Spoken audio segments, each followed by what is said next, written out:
Hello and welcome. You're listening to Realpolitik Confidential Episode 10 Special. I'm your host, Alex Krishan, and today it is the 1st of June 2025. Today's episode is titled, You're in World War III. You just don't know it yet. No trenches, no declarations, no Pearl Harbor. Just a slow, almost elegant descent into total systems conflict. And if you're listening to us, well, I'm afraid to say that you're already living it. This is the war you didn't notice. There was no siren, no mushroom cloud, just static on the data cable. A blackout here, a hacked hospital there, a cargo ship stuck in the wrong place, an airport closed for technical reasons, and a drone strike on the wrong side of the world, and another city blinking offline. This is how World War III looks like, and it has already begun. Not with bombs, but with code, not with invasions, but with inflation. Not with mobilization orders, but with quietly shifting algorithms, dark money, economic sieges, and psychological sabotage. Across the globe, over 150 active conflicts rage. From Kharkov to Khan Yunis, from Taipei to the Red Sea, from Nagorno-Karabakh to the Sahel, war is no longer a storm. It's the regular weather. It's ambient, persistent, mutating. 1,000 brush fires, 1,000 front lines. Basically, what we're living through is 1914 meeting the cloud. In Sarajevo in 1914, a single bullet lights the powder keg of Europe. In 2013, a frozen conflict becomes the petri dish for hybrid war, and in 2019, a single virus fractures global supply chains and hardens borders. And now, in 2025, the pieces move again, not like dominoes, but like a global game of Go. Each move encircles, chokes, and isolates. Each action reverberates across dozens of systems. The world didn't notice the start of this war because we weren't trained to. We were told to wait for tanks crossing borders, for nuclear sirens, for CNN to say it's official. But war in the 21st century doesn't need permission. It doesn't need announcement. It just begins silently and decisively. This is not a speculation. This is not alarmism. This is just situational awareness. Right now, as you're listening to this, someone is being shelled in Khartoum. A drone is circling positions in southern Lebanon. A child soldier is being handed a Kalashnikov in Mali. A family in Donetsk is sleeping in their basement for the 409th in a row. A digital strike team in Shanghai is probing Western satellites for soft spots. A Russian submarine is sailing undersea cables in the North Atlantic. And half the world doesn't know or doesn't care. But you, well, you've elected a different path. You've tuned in to something different. And we don't do comfort here.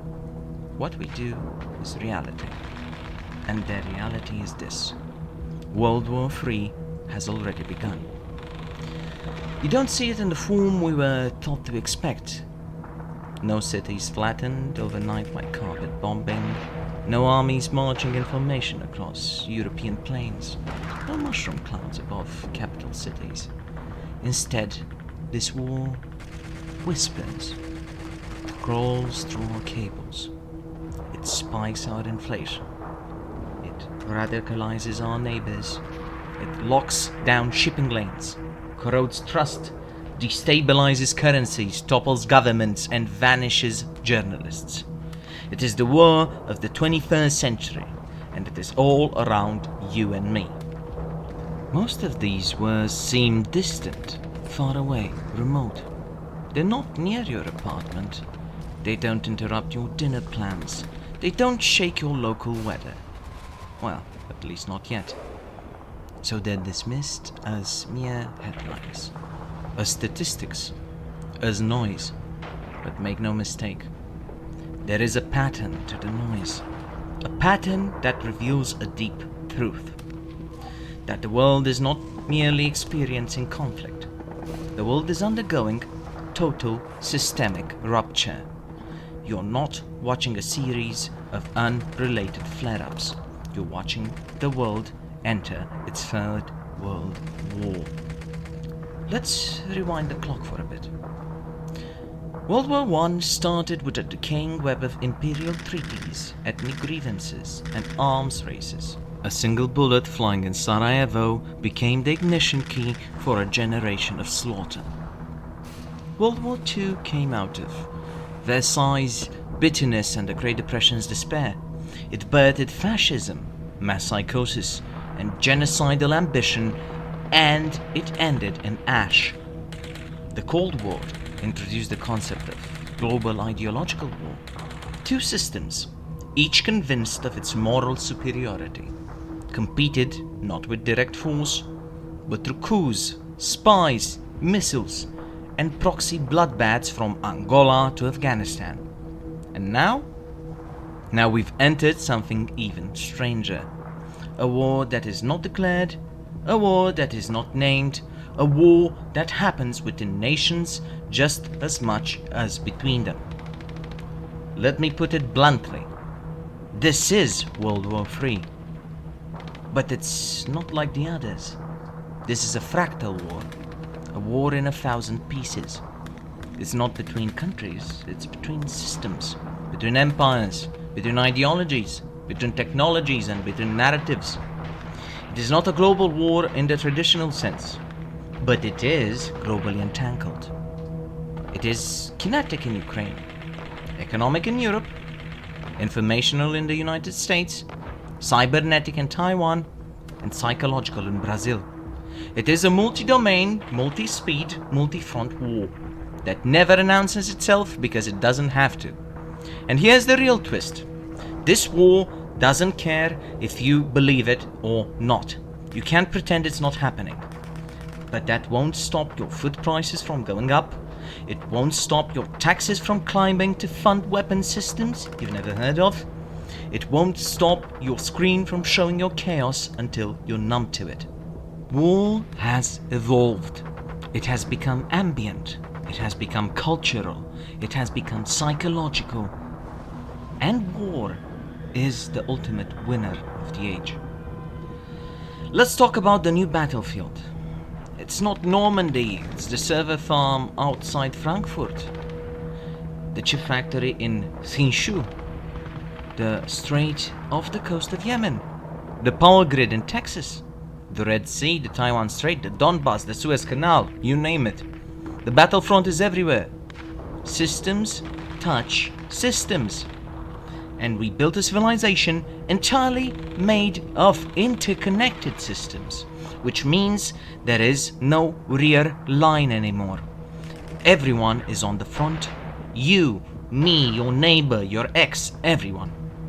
Some call this the age of the poly-crisis. I disagree. A crisis is temporary. This is not. This is not a bump in the road. This is the road, and the road is breaking beneath us. This is the era of permanent war. Not just boots on the ground, but surveillance in your phone, propaganda in your feed, and ideological insurgency in your family dinner conversations. There will be no peace treaty, no VE day, no unconditional surrender, just a long, slow bleed, a grind of empires, a collapsing center, and the rise of new powers with old ambitions. And one day, when the historians look back, they'll say it began around here. Maybe in Crimea. Maybe with COVID. Maybe with Gaza. Maybe with chips. Maybe with TikTok. But we're living it now. This is the reality. This is your war. Not one you chose, but one you were born into. A war of trade routes and drones, of de-dollarization and narrative warfare, of mass mobilization without anyone ever realizing it. And you're already enlisted, either as a soldier or as a target, as a consumer, as an information node, as a psychological battleground. Here at Realpolitik Confidential, we won't insult your intelligence with optimism, but we will equip you with as much clarity as we ourselves possess. Because if World War III has already begun, then understanding it is the first act of defiance against the pit of barbarity which opens to swallow us whole. Coming up next, we break the war down into 5 active fronts. Kinetic, from Ukraine to Gaza to Myanmar. Cybernetic. Economic, from inflation to semiconductors. Informational, from TikTok to state propaganda. Psychological, from mass depression to ideological cults. Let's map the 5 fronts of the global war. Kinetic, cybernetic, economic, informational, and psychological. Because you're already in World War III and you just don't know it yet. First, let's start with the Ukraine, Europe's armored cauldron. 100 years after Verdun, wars returned to Europe with drones instead of horses. But the mud, the blood, and the attrition are all the same. This is the war that kicked the world out of its post-Cold War delusion. The illusion that major power wars were a thing of the past, that borders were sacred, that Europe had finally learned its lesson. Russia's invasion of Ukraine began in 2022 with a blitz. Of course, if we go further and further away, some might say that it began in the 90s when the Ukraine agreed to surrender all of its ICBMs back to Russia after the dissolution of the Soviet Union. Today in 2025, the Ukraine is the largest high-intensity conventional war on European soil since 1945. The Donbass and Zaporozhye fronts have become rotating meat grinders. Towns like Bakhmut, Avdiivka or Robotyne, names that once meant nothing to no one if you weren't Ukrainian, are now synonymous with ruins and artillery duels. Tens of thousands of shells are exchanged daily. Hundreds of drones are launched per night. Armor rolls forward and is burned alive by drones. Strategic bombers explode in the night from smuggled drones inside deep enemy territory. Every inch of ground costs blood, time, and steel. This is a new kind of firestorm. This is no longer just Russia versus Ukraine. This is Russia versus a NATO-armed, intelligence-fused, drone-empowered Ukrainian war machine. A front line powered by Western ISR, Starlink comms, satellite-guided HIMARS, UK Storm Shadow missiles, US Patriot batteries, German Leopard tanks, and now Swedish Gripen jets. And in the air, drones everywhere, buzzing 24/7, 7 days a week. They are cheap, they are deadly, and they are constantly evolving. Ukraine's do-it-yourself drone fleet, some made with 3D printers and crowd-funded batteries, have raided airfields 500 plus kilometers inside Russian territory. The Shahed versus FPV duel has turned skies over cities into deadly flytraps. Russia's Lancet drones equipped with AI-assisted target identification have wiped out Western armor at unprecedented rates. This isn't a proxy war, this is a test bed. A laboratory for the next generation of war. And the world is watching. And the world is copying. And the world is preparing. The strategic impact of all this is immense. This war is not just about territory after all. It has redrawn the map of military logistics. NATO defense budgets are now permanently elevated. Germany has rearmed for the first time since the Cold War. Sweden and Finland have abandoned their historical neutrality. US and EU artillery factories have run 24/7, producing 155mm shells like candy. Russia's economy has become fully militarized. It can now churn out tanks and glide bombs at wartime scale and still turn a profit on oil. This is industrial warfare 2.0, fought with drone swarms, smart shells and satellite eyes. But it is also funny enough, if you find human tragedy funny, Verdun all over again. Men dying by the thousands in trenches, rotating troops with 4-day life expectancies in the hot zones, cities turned into ash for a few kilometers of gain. Then we also have the psychological dimension of this war. For the people of Ukraine, this is not a front. This is the entirety of their country. Cities once known for universities and tech parks, Kharkov, Dnipro, Odessa, now hold bomb shelters beneath apartment blocks. Civilians live stream missile attacks daily. Children learn to identify the sound of different drones from indoors. And on the Russian side, we have a generation of young men vanishing into a war machine. Mobilizations, prison conscriptions, propaganda, and funerals with no bodies. And war is now part of the social fabric. It will not end soon. And when it does, its aftershocks will define Eurasia for decades. What's the connection to World War III? Why does the Ukraine matter here, you might ask?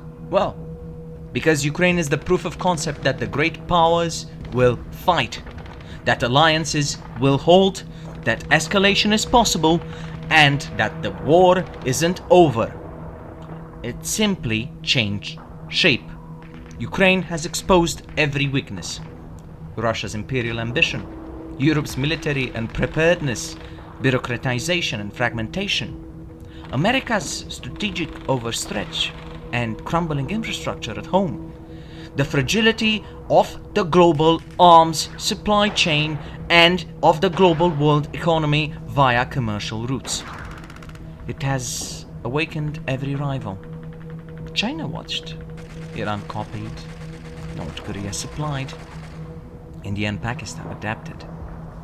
What started in the Donbass region won't stay in the Donbass region. This is not the beginning of the war. It's just the most obvious part of it. And as we move deeper into World War III, Ukraine will be remembered as the first ignition point. Not because it was the only war, but because it brought the fire back to Europe and proved that the fire still spreads. Then we have Gaza and the Middle East, a live version of hell, if hell was both urban and kinetic. No other region has carried as much fire into the future as the Middle East, and no city has carried that fire more than Gaza. If Ukraine in Europe is our armored cauldron, then Gaza is its crucible of urban collapse.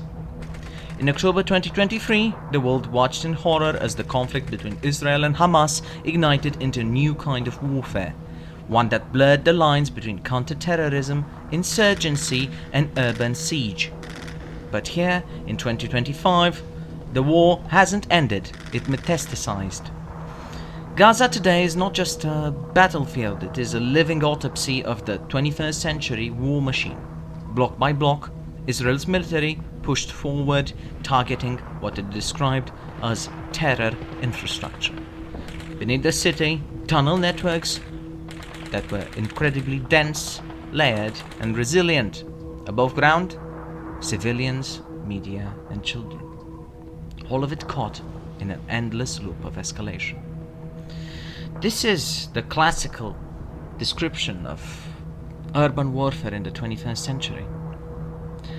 Mogadishu was thought to be the perfect illustration, but I would argue that Gaza is far more relevant. This is no longer a border skirmish. This is total war in a hyper-dense city. Israel's airstrikes are pinpoint precise until they're not. Hamas's rocket barrages are random and crude, but constant. The IDF uses AI-driven target recognition and sensor fusion platforms. Hamas counters with guerrilla ambushes, IEDs, and commercial drones. The entire city has become a weaponized labyrinth, a place where every wall may hide an enemy, every school may sit above a command center, every humanitarian convoy could be a Trojan horse or a trap. The civilian casualty count is staggering. The psychological trauma is generational, and the fog of war in Gaza is thicker than the smoke. Then we have Israel's strategic shift. Since the horrendous October 7th attacks, Israel's posture has shifted from deterrence to eradication. The rules of engagement have changed, collateral damage thresholds have widened. International norms are being ignored or redefined. Tel Aviv now treats military victory as existential necessity. And that urgency has bled outward. This is a proxy hellscape, and Gaza is not alone. It's the central node in a regional proxy web. In Lebanon, Hezbollah fires precision-guided munitions into northern Israel. In Syria, Iranian IRGC advisors oversaw weapons transfers and strategic depth operations. In Iraq, Shia militias targeted US bases with drones and with mortars. And in Yemen, the Houthis strike commercial shipping in solidarity, igniting the Red Sea into a live combat zone. Each of these players are linked, not by treaty, but by ideology, funding, and shared enemies. Iran sits at the center of this web, conducting asymmetric warfare at scale. Drones made in Esfahan, ammunition shipped by sea, strategies shaped by decades of fighting in Syria. Iran has built the perfect war for its strengths, low cost and high disruption. And Gaza was its center stage until Operation Rising Lion and the 12-day war. The Gaza war has managed to do a number of things from a strategic repercussions standpoint. It has divided Western alliances, fractured global opinion, pushed moderate Arab states into silence or chaos, created an information war where every explosion is filmed, clipped, weaponized, and debated, overextended the IDF, which now juggles kinetic operations in 4 theaters, and prepare for a regime change in Iran. And on the other side of the world, China and Russia watch and learn. They see how quickly the West unravels when faced with a moral quagmire, how the rule-based order collapses under emotional pressure, and how global diplomacy dies not with gunfire, but with hashtags. Why does Gaza matter in World War III? Well, because Gaza isn't just a war. It is the trial balloon for the total warfare and how this will look like in this century. Urban, inescapable, media-saturated, proxy-fueled, politically paralyzing, and, I'm afraid to say, endless. It exposes the fragility of international law, the limits of precision warfare, and inability of modern democracies to navigate asymmetry without fracturing. This isn't just a tragedy, it is a preview. From the ruins of Gaza to the shadow wars in Lebanon, Yemen, and beyond, the Kinetic front is ablaze. And it's only one piece of the greater puzzle. Let's discuss Iran, or the Breaking Point War. The 12-day war is not over, ladies and gentlemen. Let me absolutely clear. It's just in its quietest moment, right before the screen. Gaza is the match, but Iran is the fuel. Over the past 2 years, Iran has transitioned from a shadow player to a direct participant in the Kinetic front. Its fingerprints are everywhere. in drone blueprints, in ballistic trajectories, in training videos, telegram groups and shattered buildings. The 12-day war, as the media have dubbed it, that sudden escalation of airstrikes, drone exchanges, sabotage and retaliatory missile launches between Israel and Iran, with American intervention and even missiles flying over into the Arab Peninsula, has receded from the headlines. But make no mistake, it hasn't ended. It has simply ended the break before breakage. And the real objective, well, let me be positively blunt. The only strategic victory that Israel and the United States alike can achieve without falling into what analysts like to call the Iran trap is regime change. The data points, military deployments, strategic leaks and political rhetoric all suggest that Israel's real goal is not just deterrence, not even nuclear delay, but regime change. Not through invasion, not through sanctions, but through a prolonged kinetic squeeze aimed at breaking the IRGC, demoralizing the elite and fomenting internal collapse.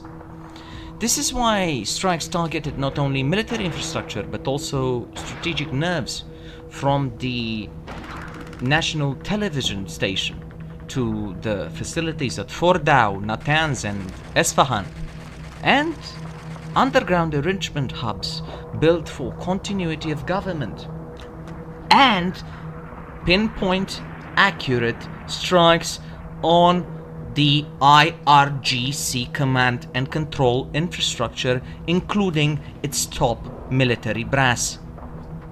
But here's the uncomfortable truth. There are strong indicators that the uranium wasn't there anymore. Most likely the Iranians moved it out before the strikes, and not alone. This brings me to the China pivot. All signs point to a strategic Iranian pivot away from Russia and towards China. While Moscow is bogged down in the Ukraine, Beijing offers plenty of things. Quiet tech assistance, access to financial workarounds, drone parts, SATCOM relays, and critically, logistical corridors via the Belt and Road for material dispersal.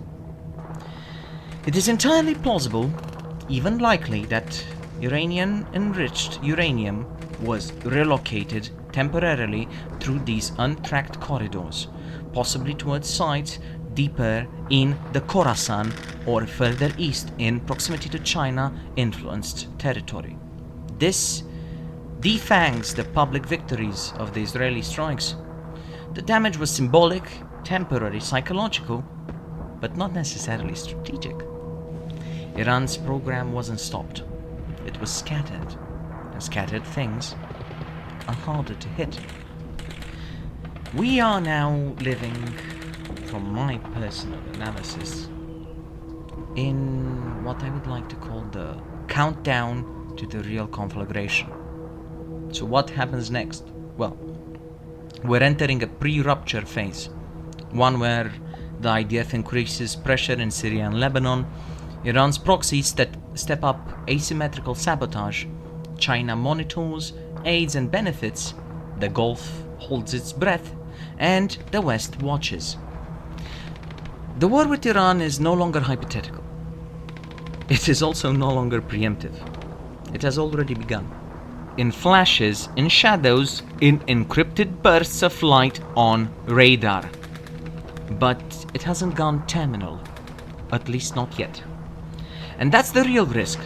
When it does, when the strikes resume, and the missiles return, and the Iranian people finally rise or fall, it will trigger a systemic rupture across the region. From Iraq to Pakistan, from the Red Sea to the Caspian Basin. This is not a contained war. This is a strategic fault line, and the next tectonic shift is coming. Iran is the pressure point, and the world's finger is squeezing tighter, one drone strike at a time.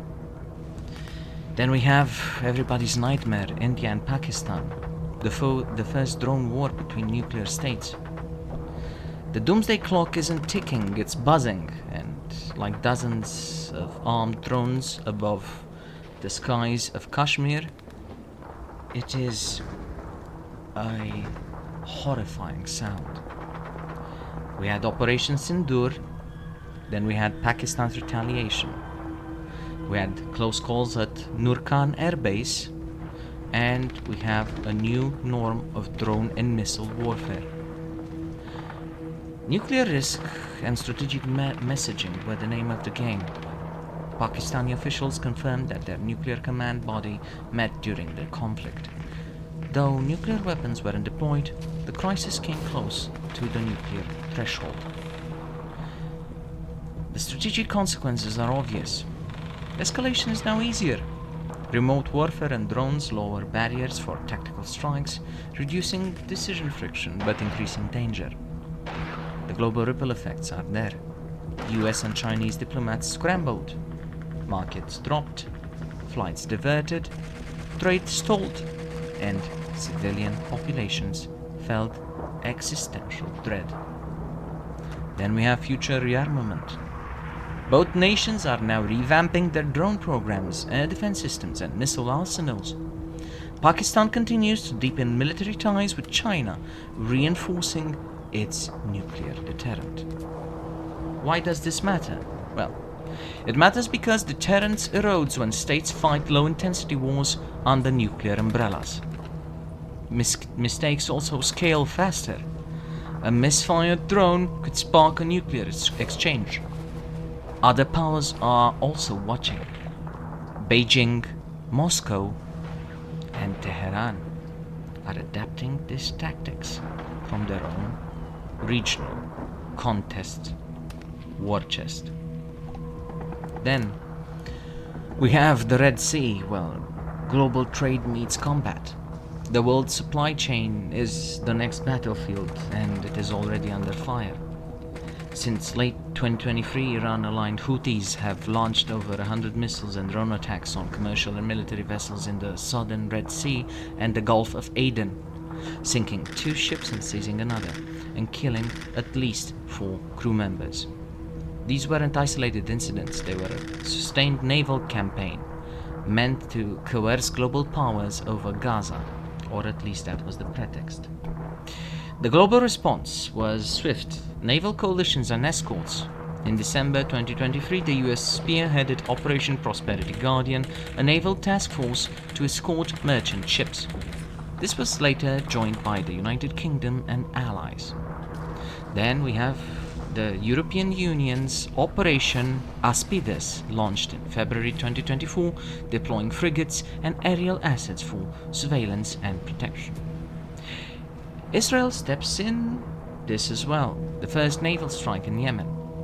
On June 10, 2025, Israel's navy struck the Houthi-controlled port of Hodeidah, its first naval forces action against Yemen, targeting weapon smuggling docks that supplied missiles and drone attacks. This marks a major escalation and shift towards direct regional warfare and a transposition in the naval realm. Then we have trade disruption. This is all about risk, cost, and rerouting. Shipping through the Red Sea dropped by 90%. The port activity in Eilat fell roughly to 85%. Ships avoided the area, rerouting around Africa, and this meant a spike in transit cost, 10 extra days, and $1 extra million of fuel per voyage. By June 2025, shipping volumes had recovered only to 36 to 37 ships per day, still dwarfed by the 75 per day before the crisis. Then we have global economic pressure. Oil and LNG tanker rates surged. Leases rates shot from $18,600 to $78,000 per day via the Strait of Hormuz, where a fifth of global oil transit flows. Europe's gas exposure surged. LNG supply vulnerability spiked by 30 BCM per year. Prices risk climbing from $11 to $29 per MMBTU. Egypt's gas and Suez Canal revenues plunged, highlighting national economic fragility. Then we have silent signals, or broadcast neutral signals if you want. To avoid confrontation, 55 vessels in June began transmitting false flags, for example China-owned, or no Israeli linkage, to evade targeting. The strategic consequences are obvious. Maritime war is now a strategic pressure. Disrupting trade routes becomes a way to weaken faraway populations without direct violence. Global coordination strains are also obvious. Greece and the UK now warn ships to avoid the Red Sea and log voyages. Iran and Israel are trading accusations at the IMO. The Strait of Hormuz hangs in the balance. Regional flashpoint readiness is also a matter of much debate. UK MTO warns of spillover escalation tied to broader US-Iran tensions. How does this all fit in World War III? This isn't just piracy. It's kinetic warfare against civilian infrastructure, a strategic front in a global war aimed at economies, families, and distant societies. The conflict around the Red Sea is a conscious choice to weaponize global interdependence. Next, we will discuss cybernetic warfare and the invisible battlefield, where no tanks, no warships, just data packets shot at light speed through cables beneath your feet, and the signals that say war is digital now. Let's discuss undersea cables, the invisible front lines of global war. You don't need missiles to take down a country anymore, you just need to snip a few cables. You've heard of battlefronts, but what if I told you that the most vital battlefield in the world is the size of a garden hose, and is buried beneath the sea, and is carrying 98% of global internet traffic? These are the undersea fiber optic cables, thin and glowing arteries that connect stock exchanges, missile systems, power grids, airlines, and governments. And they are alarmingly undefended. In January 2025, the British Royal Navy detected a Russian surveillance ship, the Yantar, loitering near UK undersea infrastructure in the North Atlantic. To the public, it was just a news blip. To Western militaries, it was a red alert. The UK deployed a submarine to track it silently, not to attack but to send a message. We see you, don't even think about it. This wasn't the first time, and it's certainly not going to be the last. Undersea cables have already been damaged, disrupted, or sabotaged in multiple places. Baltic Sea, near the Nord Stream pipelines, in the South Pacific, knocking Tonga offline for days. Mediterranean, where sudden blackouts hit Cyprus and Lebanon. In 2024 alone, the world saw over 70 incidents involving cable damage. Many blamed on anchors, earthquakes, or unknown causes. But here's the truth. Cables are now targets. They are easier to hit than satellites. They are harder to attribute than bombs, and more damaging than a single missile. If you cut 3 or 4 at the right junction, you could paralyze the London Stock Exchange, block NATO's communications, disrupt GPS-guided systems, and collapse real-time banking across continents. And unlike a bomb, no one sees it coming. In June 2025, a UK parliamentary report leaked to The Guardian warned that Britain is woefully unprepared for an attack on its digital lifeline. Only one cable guarding vessel exists in the fleet. Meanwhile, Russia and China are actively mapping global cable routes, using dual-use research ships armed with robotic submersibles. We are entering the grey zone area, where navies don't sink ships, they just turn off your internet. This isn't hypothetical. You can always think that day zero is around the corner. Why does this matter? Well, because the world runs on data. The power to disrupt that flow is the power to control nations. Cut the cables, and you don't just isolate cities. You isolate militaries.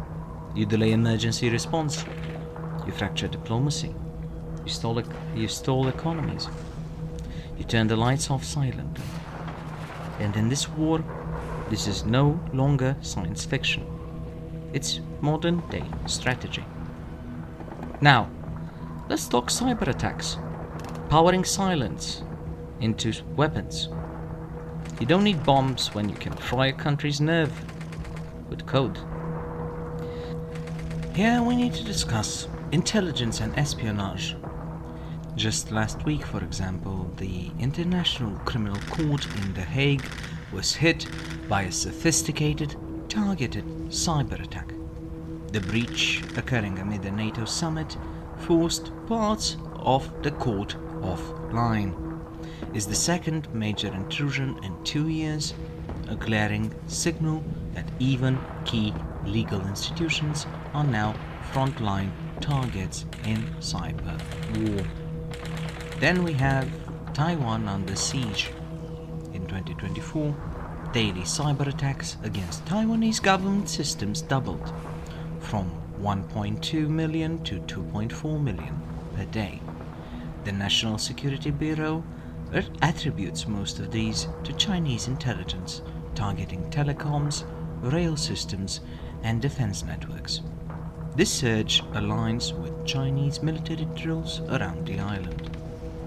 Clear signals of grey zone escalation are there for anybody who wants to see. Then we have the Ukraine. Here, power, water, and warnings are the name of the game. Ukraine continues to face waves of Russian cyber aggression. In January, attacks spiked by nearly 70%, targeting critical infrastructure, be they power grids, water systems, and anti-air raid communication networks. The ICC has even launched a probe into these strikes as potential war crimes, a chilling precedent for cyber being treated as kinetic aggression. Europe and beyond. We could talk here about state-sponsored sabotage. The Czech Republic publicly accused Chinese state hackers of targeting its foreign affairs ministry, a move confirmed by NATO and EU partners. In Australia, government agencies now classify Iran and Russia-linked hackers as actual threats. Strategic analysis is important here. Let's look at what we have. Here, the frontline targets are civilian, governments and courts, not military bases, being the primary targets. Normalizing cyber warfare as a tool of political influence. Deterrence in this case is hollow. When state-backed hackers operate anonymously or via proxies, it's impossible to hold anyone accountable, lowering the cost of attack. What about war crimes in the digital age? Well, if disabling air raid warning systems and water networks is a war crime, we're already at war with civilians. And the battlefield is in their own backyard.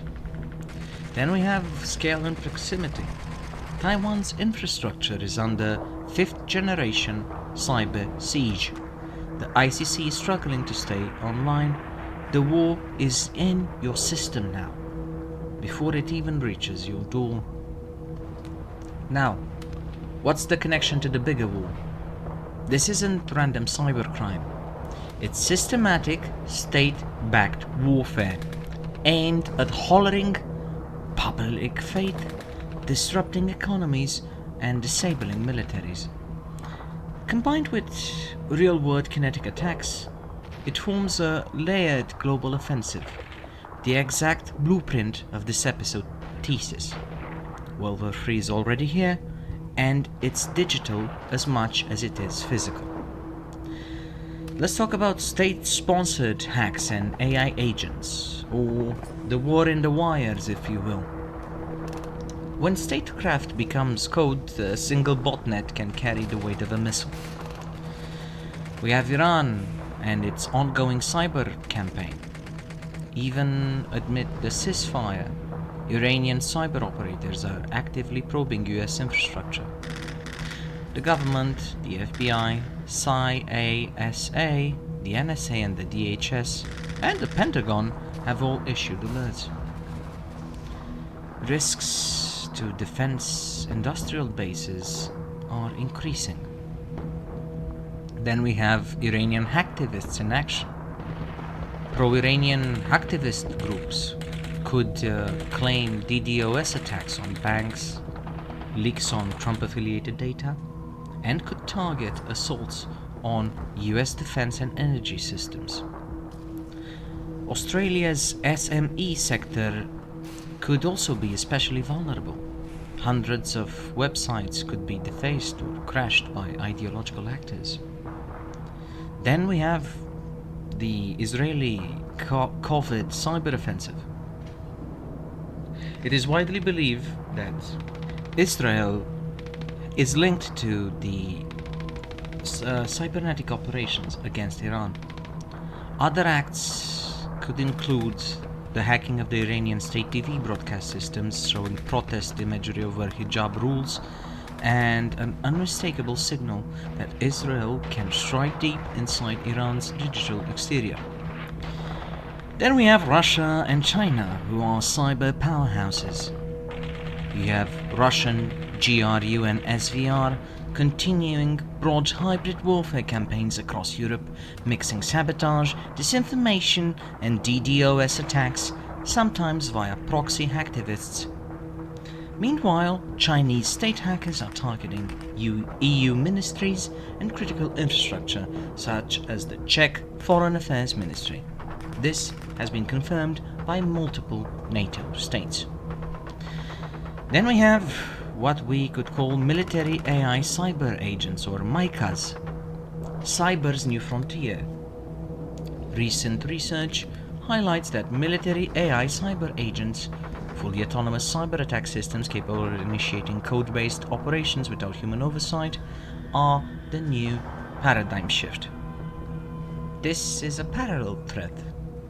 Agentic AI tools being used to automate both offensive and defensive cyber operations, lowering the barrier to war and risking escalatory accidents. The strategic implications are there. First is escalation by code. States and proxies are layering covert cyber attacks below conventional thresholds, eroding norms and fueling hybrid escalation. Then we have plausible deniability equaling empowerment. When attackers hide their faces behind proxies, bots and AI, states can wreak havoc without ever taking public responsibility. Then we also have the concept of crisis without warning.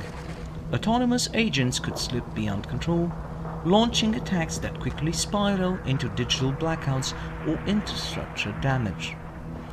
Then we have civilian infrastructure as a battlefield. Power grids, hospitals, financial systems, all critical civilian networks are now primary targets in a digital war against states.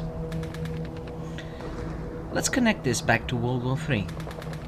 This isn't petty hacking. It's an all-out digital war mixed with pseudo-logic and AI autonomy. It proves that war isn't kinetic or cyber, it's both.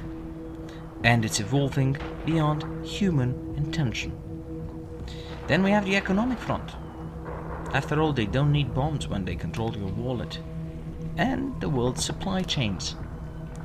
Let's talk first weaponized sanctions and supply shocks. Sanctions have evolved from tools of diplomacy to primary weapons in a global war. Russia's war economy has been crippled by Western sanctions but not destroyed. CSIS notes that while Russia's economy has shrunk, it also reorganized into a war-driven economic model sustaining its military output. The Global Risk Report of 2025 highlights persistent conflict and economic fragmentation as top systemic threats. Following Russia's invasion of Ukraine, global supply shocks in energy, food and semiconductors become the norm. The ECB warns this volatility is now endemic, not just temporary. Then we have trade wars. The US, the EU and China clashing. Trade isn't just about toys or gadgets. It's about control, leverage and survival. In April 2025, the US slapped an 104% extra tariff on Chinese imports, fueling tit-for-tat measures. The EU retaliated with a 25 to 50% tariffs on US goods, be they aircraft, auto or pharmaceutical goods, entering a full-scale transatlantic trade war. Meanwhile, the European Union struggles to restructure supply chains with no World Trade Organization overhaul in sight. Then we have inflation and central bank strain. Inflation, I'm afraid, isn't just a nuisance, it's a pressure cooker. The ECB admitted inflation has become more volatile, driven by supply chain shocks and geopolitics, not just loose policy. BIS warns households in 29 economies expect inflation at 8%, that is almost quadruple the ECB's target. This is threatening wage price spirals. Central banks face a trilemma: fight inflation, support growth, or avoid fracturing societies. Then we have choke points and financial fragmentation. Economic warfare is about control of nodes, and those include finance, tech and minerals. US sanctions now block access to SWIFT and financial transactions, prompting nations to build alternative clearing systems like China's CIPS or CHIPS. The IMF forecasts 1% GDP growth in the euro area versus a 2.7% growth in the US as fractured supply chains and protectionism bite. The BIS warns that a 10% fall in the dollar plus trade conflict threaten global stability. Then we have strategic sector warfare. Technology, energy, critical minerals are all now battlefields. The EU's probe into Chinese EVs and critical minerals show strategic protectionism. China's Made in China 2025 continues despite pressure, now extending dominance in semiconductors and artificial intelligence. CBAs show US dependence on China remains, making 50% tariffs a bullseye on technology and supply chains. Why this matters for World War II? Well, total war now includes economies. Sanctions aren't secondary, they're strategic weapons. Every disruption is a front line. Inflation, tariff shockwaves, production delays, it's all battlefield noise. Deglobalization is destabilizing. Economic fragmentation increases geopolitical fracturing. Meanwhile, alternatives arise. China-led financial systems and regional blocs challenge the dollar-led order. Let's discuss weaponized sanctions more in detail. A modern missile doesn't always explode. It can arrive as a spreadsheet, a shortage, a shipping delay, and it can destroy just as much. The bombs that don't always fall from the sky, sometimes they fall from the bond market, or a sanctions list, or a blockade of raw materials no one can legally touch anymore. Welcome to the first Great War, where economics isn't just a consequence, but an actual weapon. Let's talk Russia and its sanctioned war machine. When Russia invaded Ukraine in 2022, the world reacted with the most sweeping sanctions regime in modern history. The goal? Economic suffocation. The result? a partial success, and a massive shift in global strategy. Yes, the ruble dropped. Banks were cut off from SWIFT, and oligarchs were frozen out of yachts and villas. But Russia adapted. By 2024, it had restructured its economy into a fortress model. Energy revenue rerouted to India and China, bypassing Western sanctions. Domestic production of tanks, shells, and glide bombs accelerated under a wartime budget. Civilian industries were repurposed for military output. Our economy was born, and sanctions, instead of crippling Moscow, entrenched its long-term autarkic system. According to CSIS, Russia has become a siege state, and it may survive longer in siege than we expected. The shockwaves, well, it's about food and fuel, but Russia wasn't the only country affected. The entire world paid the price. In 2023, wheat prices doubled after Russian naval threats to the Black Sea shipping increased. The UN warned of a new global food crisis, with East Africa and the Middle East facing record shortages. Egypt's bread riots nearly sparked a second Arab Spring. Fertilizer shipments stalled, energy prices surged, gasoline rationing reappeared. This was not an isolated shock, this was economic warfare by ricochet. When one major node collapses, the whole system stutters. As war raged in the Ukraine, tensions around Taiwan's chip industry, which makes over 60% to 90% of global semiconductors, escalated. The US doubled down on export bans, targeting China's access to cutting-edge chips. China retaliated by choking exports of rare earths and gallium essential to Western tech manufacturing. Suddenly, your iPhone wasn't just a phone, it was a symbolic war gesture by supply chain. The Global Risk Matrix. According to the 2025 Global Risk Report from the World Economic Forum, the world is now locked in a cycle of chronic resource volatility, supply chain militarization, and unpredictable commodity access. What was once trade is now territory. Every contact is a potential conflict.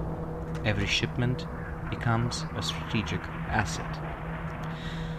Why this is World War III? Well, because in this war the enemies are ports, railways, logistic platforms, fuel lines, cereal exports, and fertilizer quotas. The targets are your heating bill, your groceries, your ability to manufacture things at scale, and the collateral damage, the global poor, the working class, the middle class, you.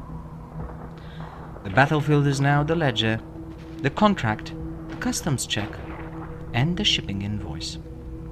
And this is war by economic strangulation.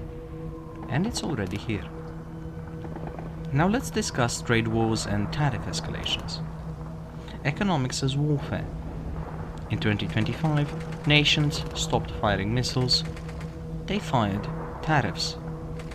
The world's economy became the battlefield. First, we have the US going full tariff war.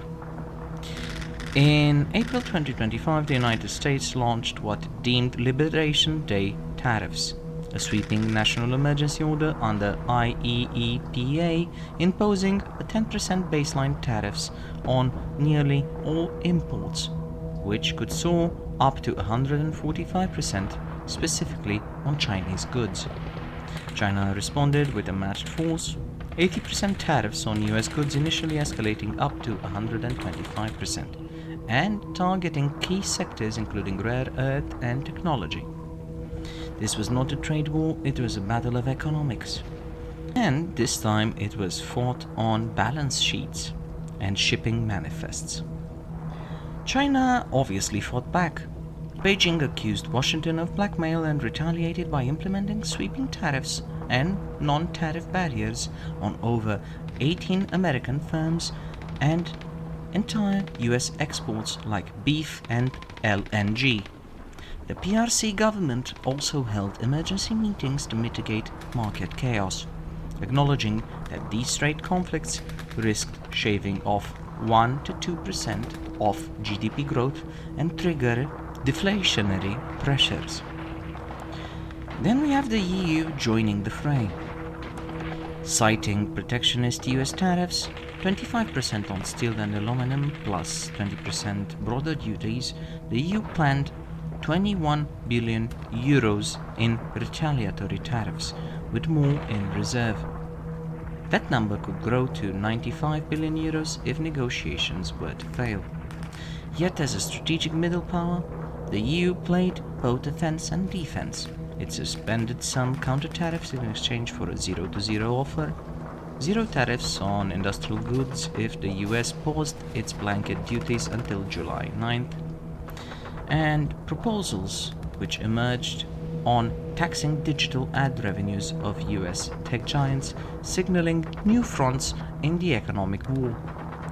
The global ripple effect were significant. US West Coast ports reported a 25 to 40% drop in Chinese imports over the tariffs, and they took effect immediately, squeezing logistic chains and local economies. Then we have UK auto exports to the US, which were halved due to newly imposed 25% duties, raising concerns in Europe about cascading trade fallout. Global markets remain jittery. Stocks 600 and US equities are volatile ahead of the July 9th deadline. Within investors, a rumor starts, a fear that this could tip into a recession. Now we found ourselves in a partial truce. A temporary thaw appeared. US and China delayed further tariff escalation, reducing duties from 145% to 30% and from 125% to 10% for a 90-day window. Rare earth exports and their frameworks were reviewed in Geneva, reopening critical supply lanes for high-tech and defense sectors. But such pauses are critical, and most importantly, they are tactical, not strategic. The infrastructure tariffs, rival systems, and financial fencing being the new norm. This is the permanent new state of affairs. Let's look at it strategically. First, we have an acceleration of deglobalization. Trust in global supply chains is fracturing. Nations race to regionalize or friend shore. Economic weapons at scale are also omnipresent. Modern tariffs exceed 100%, effectively blockades, not just taxes. New defense arms races are also the norm. EU defense spending surging to 5% GDP, partly to secure industry leverage in negotiation. In short, this isn't commerce. It's commerce with a warhead. Tariffs are no longer tax, they're strategic bombs. They disrupt, they fragment and fracture global alliances, just like drones or cyber attacks do. Every shipment is a salvo, every port a front line.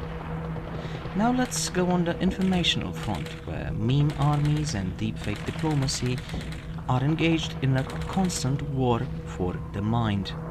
After all, if you control the broadcast, you control the war, even when there's no real bullet. First, we have state-run disinformation campaigns. From Beijing to Moscow to Tehran, governments are flooding the digital airwaves.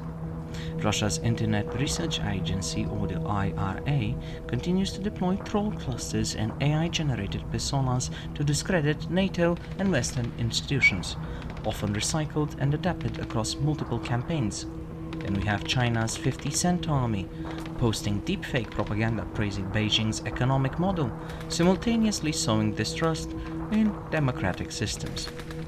Then we have Iranian outlets, Press TV and Fars, coordinating their message with proxy militias, pushing sectarian narratives in Arabic and Urdu.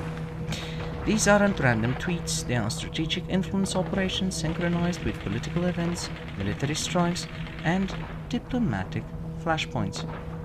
Then we have bot networks and meme warfare. Platforms like X, formerly Twitter, Telegram, TikTok, and Instagram are flooded nightly with coordinated memes, micro-targeted messaging, and rapid hashtag assaults. During a recent Israeli strike in Gaza, pro-Iran channels triggered the hashtag #NewsGenocide campaign, surging to the top global trending charts, shaping global perceptions within hours. A new toolset, the meme reverse image generators, or MRIGs, create very plausible but false visuals in minutes, confusing millions. These tactics don't just inform, they form opinions, amplify apathy, and weaponize outrage. Then we have deepfakes and synthetic media. Forget stumbling on AI content.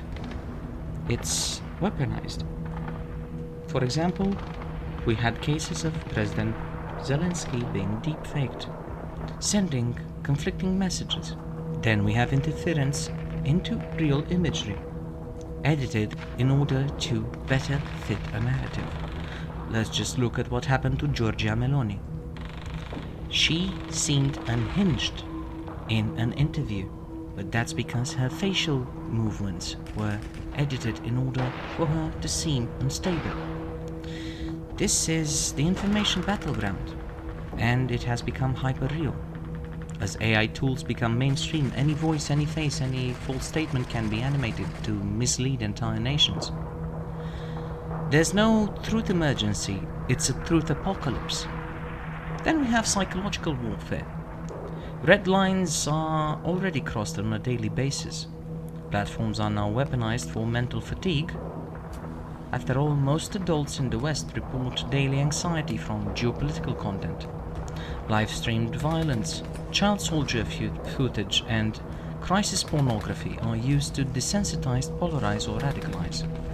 Echo chambers and algorithmic prompts create cognitive bunkers, groups convinced of their own ideological infallibility, mobilizing violence offline. The new front is not trenches or servers, but the human mind.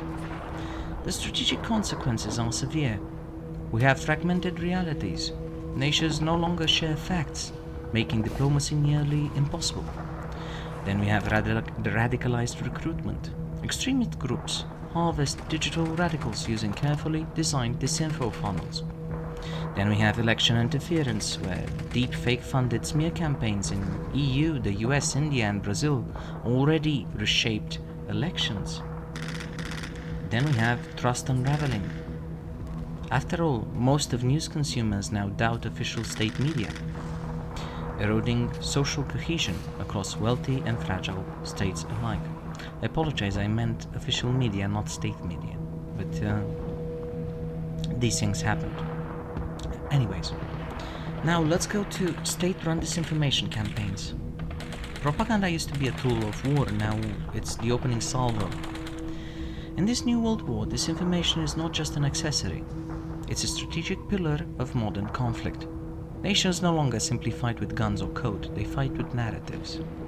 From Beijing to Moscow, from Tehran to Pyongyang, authoritarian regimes are weaponizing information in real time. Their goal is no longer to convince, it is to confuse, polarize, paralyze, and erode faith in a shared reality. And Russia is the master of the long game. Russia's disinformation campaigns are the most mature. They are the blueprint. The Internet Research Agency, which we've already mentioned, is one of the most redoubtable tools in the Kremlin's hearts and minds war campaign. We have false persona clusters, AI-written articles, and reverse flagging operations being the norm. Then we have China, who is strategic in its censorship and manufactures consent. Beijing's strategy is more polished, less erratic, and more civilizational in tone. The 50-cent army is a massive apparatus of state-backed social media users paid to inject pro-CCP narratives across platforms, including Western ones. On TikTok, they push economic success stories while hiding or downranking mentions of Taiwan, Hong Kong, Xinjiang, or COVID origins. I know this from personal experience, as my TikTok is awfully silent.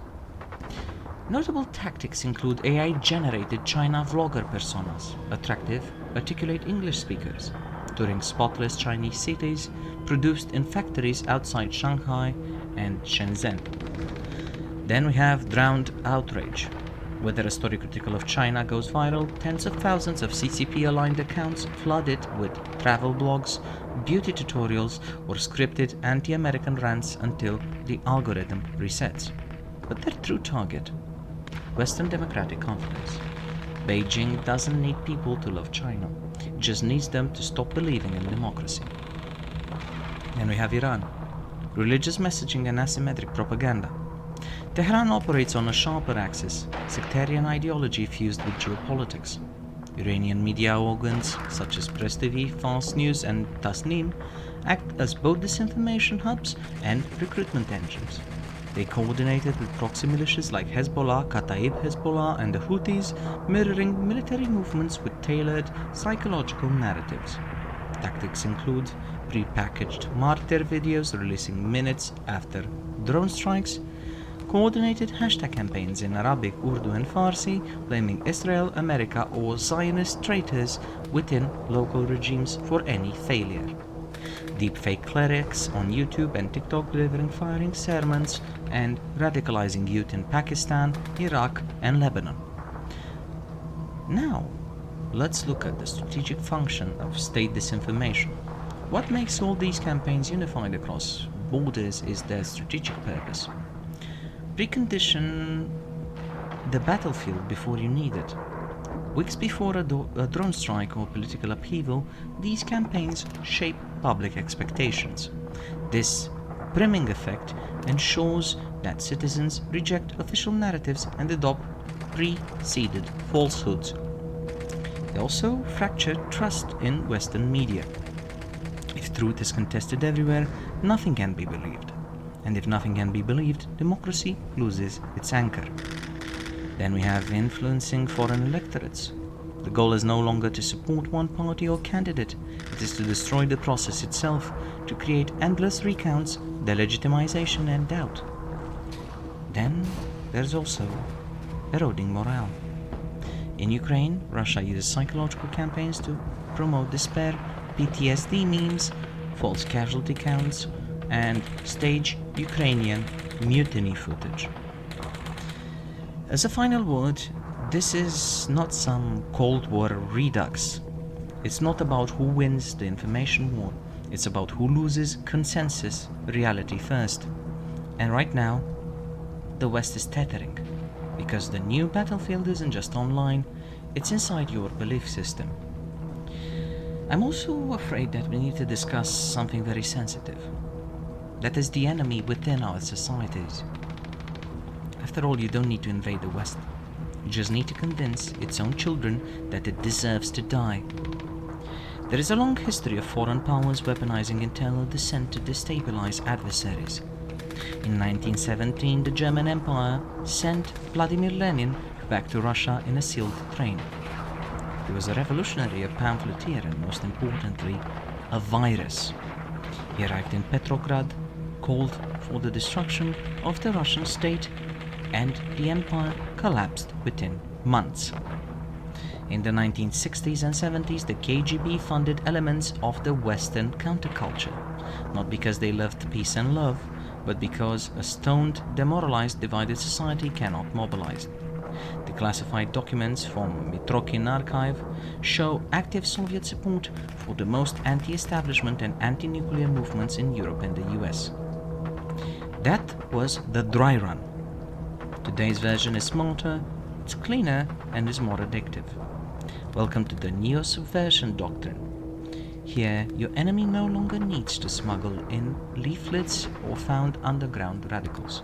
They just amplify your most radical voices and let the algorithm finish the job. And the targets, well, they are the young, the educated, and the disillusioned mind. the exact demographic that once built civilization.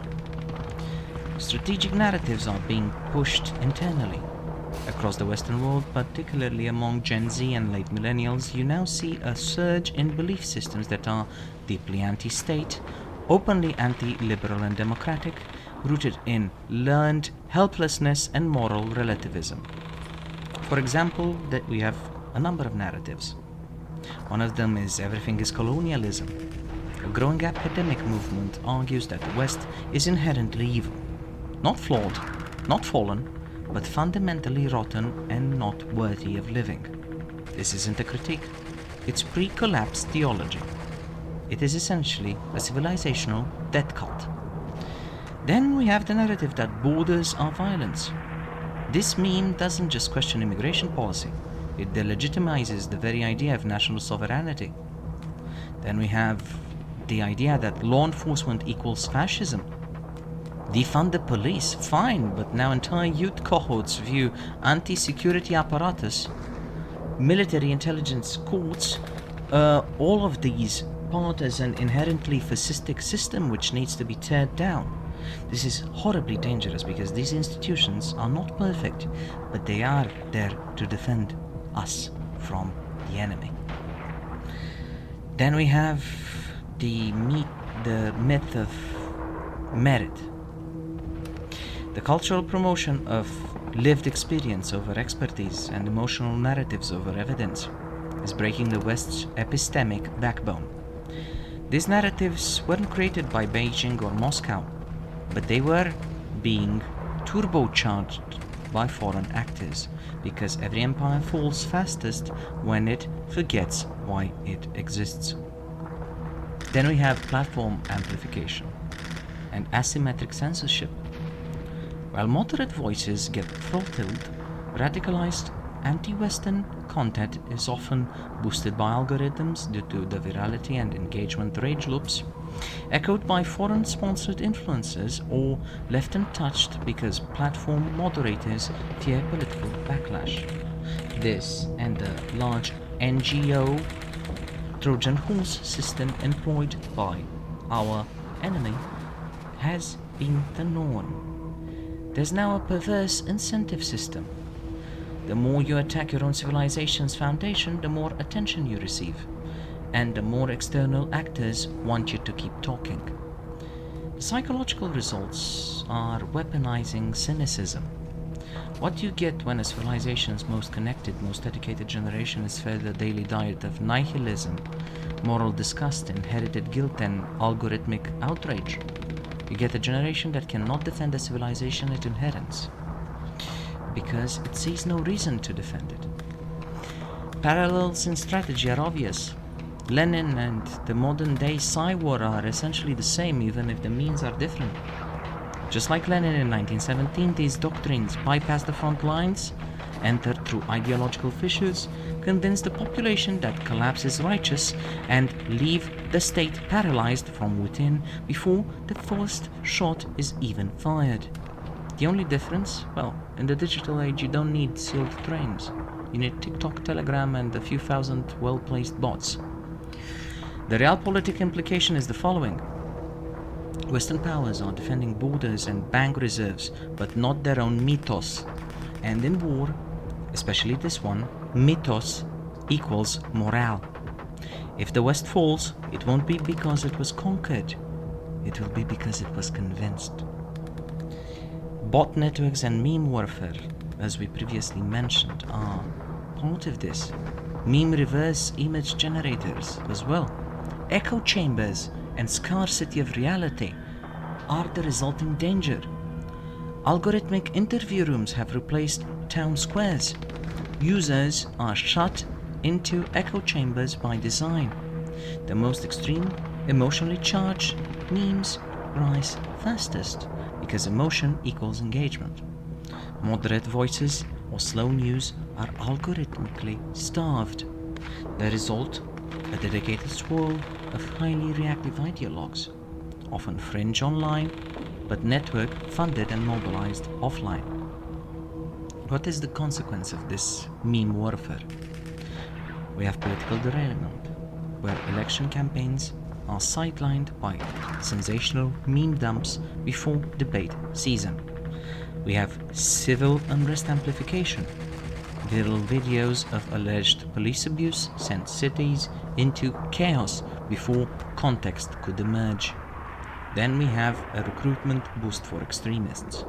Memes echoing existential narratives drive recruitment campaigns for terror groups, especially among the isolated youth. The connection to the bigger war is the following. This isn't idle distraction. This is strategic action. Meme warfare doesn't just shape narratives, it erodes shared reality, mobilizes crowds, and packages falsehoods as facts, fast enough that infrastructure, diplomacy, and logic can't catch up. In the multi-front war of 2025, memes are missile swarms, and they're being launched from every direction. Now, we've discussed this quite a bit, but what we also need to address is not just the informational front, it's the death of the common fact. Truth, once the cornerstone of diplomacy and democracy, has fractured into parallel realities. In 2025, a great majority of Western citizens distrust their own media. Deepfake detection lags behind by 24 to 48 hours. That is plenty of time to influence an election or trigger riots. In some regions, botnets outnumber real users, dictating the Overton window by sheer volume. This sparks everything from diplomatic paralysis to societal breakdown. This is the militarization of the infosphere. States are now openly integrating cognitive warfare into their defense doctrines. NATO's 2023 strategic concept officially included cognitive security as a military priority. We're past the tipping point. The informational domain is now a formally militarized front in World War III. What comes next? Well, expect a mass trust extinction event. Elections will be sabotaged, not with ballots but with believable fakes. Policy will be hijacked by bot-driven sentiment spikes, and movements will rise and fall based on rage and not reality. Expect sovereignty to splinter. Regions, subcultures, and ideologies may begin to act like nations, refusing to recognize common laws and norms of the truth. And expect escalation by error. A deepfake leader orders a strike, a viral meme sparks an embassy riot, or an AI-generated speech triggers a coup. And expect the rise of new class warriors. Not soldiers, not diplomats, but cognitive commandos. Those who can navigate the chaos, decode the signal from the noise, and rebuild the mental scaffolding of reality. The logical conclusion is the following. World War III is not on the horizon, it's on your screen, it's on your mind, it's in the memes you scroll, it's in the doubt you feel in your heart. The bullet isn't the only threat anymore. The narrative is. And in the new era, the side that wins won't be the one with the biggest army, it will be the one whose version of reality survives. Let's talk about how we got here. The long slide into a multipolar mayhem. Yesterday's peace is today's prelude to disorder. We didn't wake up in World War III, we drifted into it. First we have the end of the Pax Americana. The lessons of Iraq and Afghanistan, after all, are here with us. After World War II, the United States held the global dominance via institutions, alliances, and moral authority, the so-called Pax Americana, but this supremacy is now frayed. The 23 invasion of Iraq and the 2001 to 2021 Afghan quagmire revealed the limits of military power and democratic interventionism. The fall of Kabul in 2021 was a moment everyone thought subverted liberal order, and many agreed that the Pax Americana project officially collapsed with that retreat. We also see overstretching and endless war, with no meaningful victory in sight. That was the first step. Then we have the post-COVID world and the collapse of the liberal order. The pandemic didn't just break bodies, it broke the mutual trust of global governance. Institutions that, like the World Health Organization or the World Trade Organization and even the UN failed to coordinate, enforce or recover. Populism surged, democracy shrank, and many governments abandoned multilateralism for national lockdowns and border walls. No one signed the contract with globalism. Not the vast majority. The myths of the rule-based order and the rise of sovereignty are also a thing. The rules-based order was built on the assumption that the US would enforce the rules and China and Russia would play along. That assumption is now gone. China, Russia, Iran, and North Korea are now challenging it aggressively, often in loose but coordinated fashion that is called the axis of upheaval, or kring. Their message will play by our own rules so long as you respect ours. The post-Western age, in other words, is here. Then we have the BRICS expansion and the dollar decline. With the liberal order on the wane, alternative systems moved in.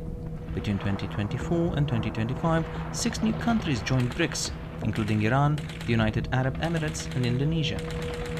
A loud geopolitical signal. The group is pushing for de-dollarization agenda, creating a parallel financial architecture, BRICS Pay, NDB loans, and a currency basket. This fractures the old financial order. Then we have the dismantling of arms control and diplomatic breakdown. Post-INF and open skies withdrawals, US and Russia treaties evaporated with no replacement in place. Cold War norms like arms control wither, and US, China and Russia rehearse digital-first war postures. Diplomatic systems designed for crisis management just aren't flexible enough for hybrid war, a fact illustrated in Gaza and the Ukraine alike. Today's escalation happens online, digitally, cognitively, but it is certainly not waiting for formal declarations. Let's think about the logical conclusions, how we ended up here. First, American unipolarity collapsed under the weight of endless war and internal division. Secondly, the pandemic exposed the fragility of multilateralism and ideological cooperation.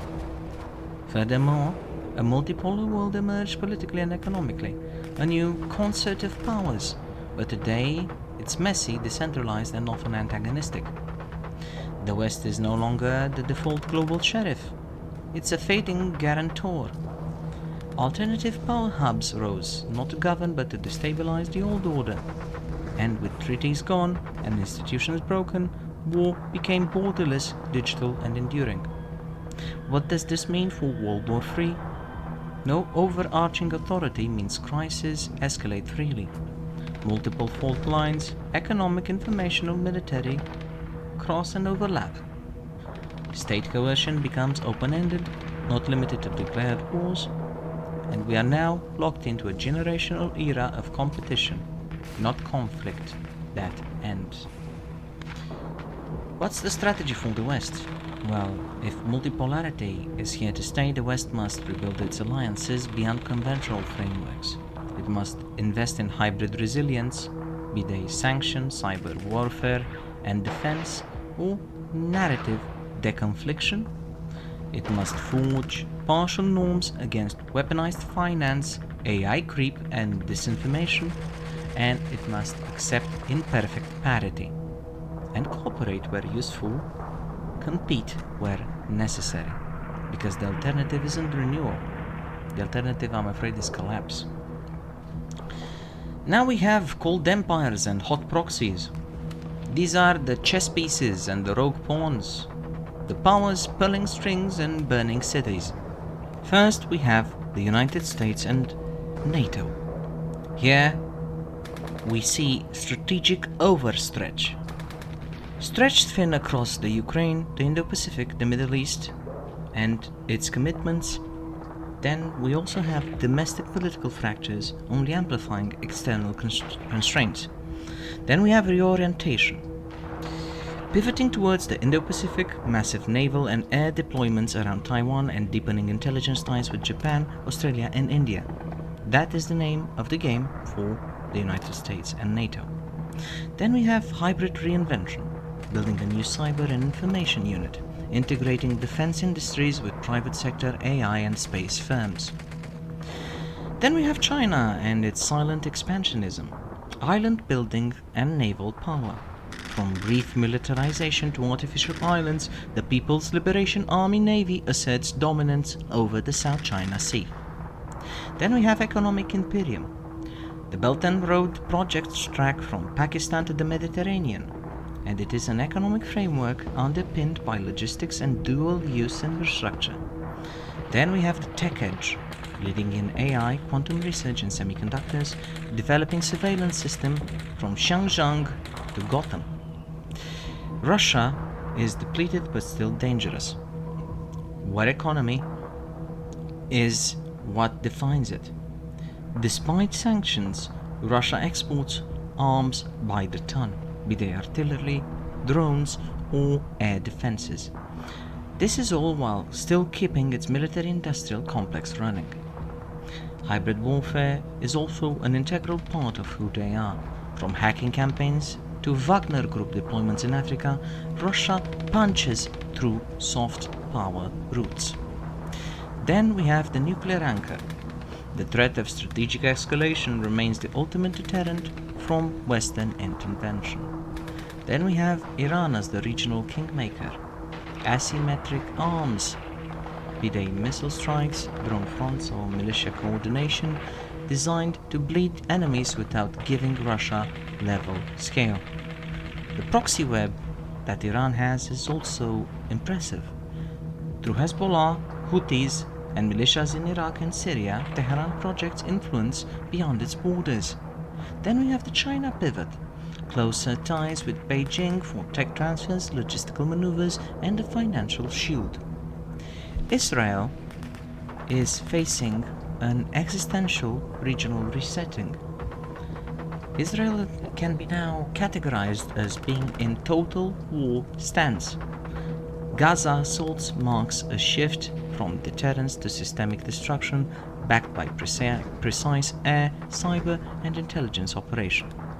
Naval projection, from Hodeidah strikes to other operations, these strikes show willingness to expand into maritime and Red Sea theaters. Then we have the network of strategic alliances, deepening coordination with Gulf states and the US to contain Iran. Who are the wild cards? Well, the wild cards are the middle powers. For example, India, rising defense budgets, drone fleet expansion, and closer coordination with the Quad.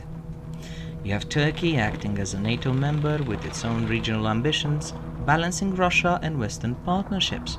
You have Brazil and South Africa in BRICS, seeking financial independence and potential disruptors as global power brokers. Then you have privateers and shadow actors. You have Wagner 2.0, mercenary networks active across Africa and the Middle East, used as a deniable force multiplier. Then you have the cyber militias, state-sponsored hacktivists with tacit approval, launching digital sieges on critical infrastructure. Then you have what I would like to call TikTok states, micronations and freelance info brokers shaping narratives and reputations through digital services. Then we have strategic insights that we need to take into account. Multipolarity is volatile. No single actor dominates. The alliances are opportunistic and overlapping. Proxy wars saturate conflicts. Rather than pushing conventional forces, power rely on covert, deniable partners. Civil-military fusion intensifies, if you noticed. From China's tech sector to Russia's oligarch-funded drones, the lines are now blurred. As these players collide, through proxies, cyber tools, alliances, and economic warfare, we see the architecture of a permanent, tired world conflict taking shape. It will not end. It may not have a front, but its impact will shape global society for decades. Now let's discuss the fractured Atlantic, the EU and the US drifting apart. We have found ourselves in a heartbreaking position where the EU and the United States, in the eyes of some, are allies in name but adversaries in interest. The transatlantic bond has frayed, not snapped, but strained to the point of noise.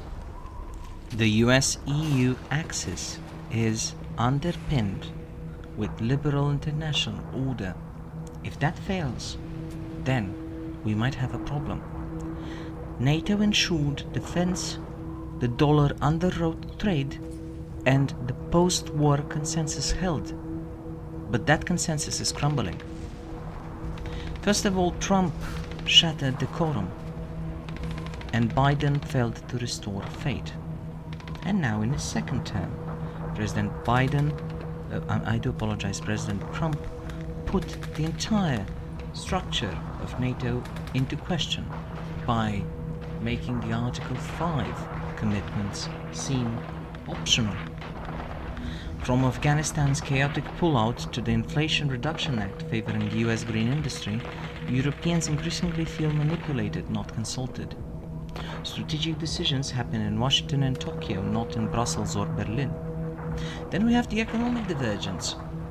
The US economy has roared ahead, fueled by tech, shale, and defense growth. Meanwhile, Germany, the engine of the EU, is faltering, strangled by high energy costs, deindustrialization, and export shocks. Macron warned that strategic autonomy is necessary, but Europe still lacks the industrial, military, or potential muscle to walk alone.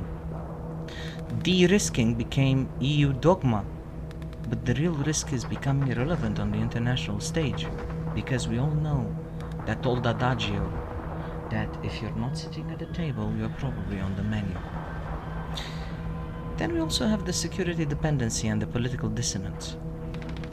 NATO remains intact and the most admirable alliance in human history. But Europe is still strategically dependent on the United States. France pushes for a European pillar, but can't even unify its neighbors. Eastern Europe grows closer to the US, bypassing Berlin and Paris in strategic coordination. See what happens in Poland, in Romania until recently, and in the Baltic states. Meanwhile, the US eyes the Pacific. Europe is treated more like a liability than a partner in the halls of the Pentagon. Then we have the soft power drift and the cultural clash. American cultural exports, Netflix, woke politics, tech monopolies are met with rising backlash in conservative and working class Europe. The US sees Europe's bureaucracy as sluggish, ideological, and self-cannibalizing. And who's to say they're wrong? But Europe also sees the United States as reckless, corporate, colonial, and morally decaying. Even on Ukraine, once a point of unity, fatigue is growing, especially in southern and western Europe. The strategic consequences are obvious. NATO will survive, but it's diluted and needs to be reinvigorated. US military aid now flows first to Taiwan, Israel, and the Indo-Pacific. The industrial divergence also deepens. The US is reshoring and leaves the EU behind. Then we have weakening diplomatic coordination. The West looks unified, but beneath the surface, fragmentation rules. The transatlantic relationship hasn't ended, but it's downgraded to a cautious entente. The bottom line? If World War III is a system-wide conflict, then this Atlantic split is not a divorce.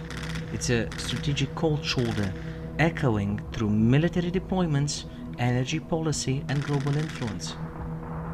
Europe will have to choose: rearm and assert, and renegotiate with the Americans from a position of strength, telling them that Europe is no longer a museum, but an actual, capable security partner. Or it can fade into the second tier, a museum with nukes and parliaments and paintings and pretentious people who tell you about art pieces which 4 people have actually seen in real life. If this is World War III, then here's where it gets hot. Not all wars begin with declarations. Many begin with miscalculation. Single sparks in unstable fuel chambers are the norm. In today's world, we have multiple ignition points, each of them loaded, pressured, and geopolitically dynamite. Here are just 4 of them. 4 flashpoints that could set off a formal or escalatory phase of the next war already underway. First, we have the Taiwan, or as I like to call it, the Sudetenland of the digital age. PLA naval presence is increasing.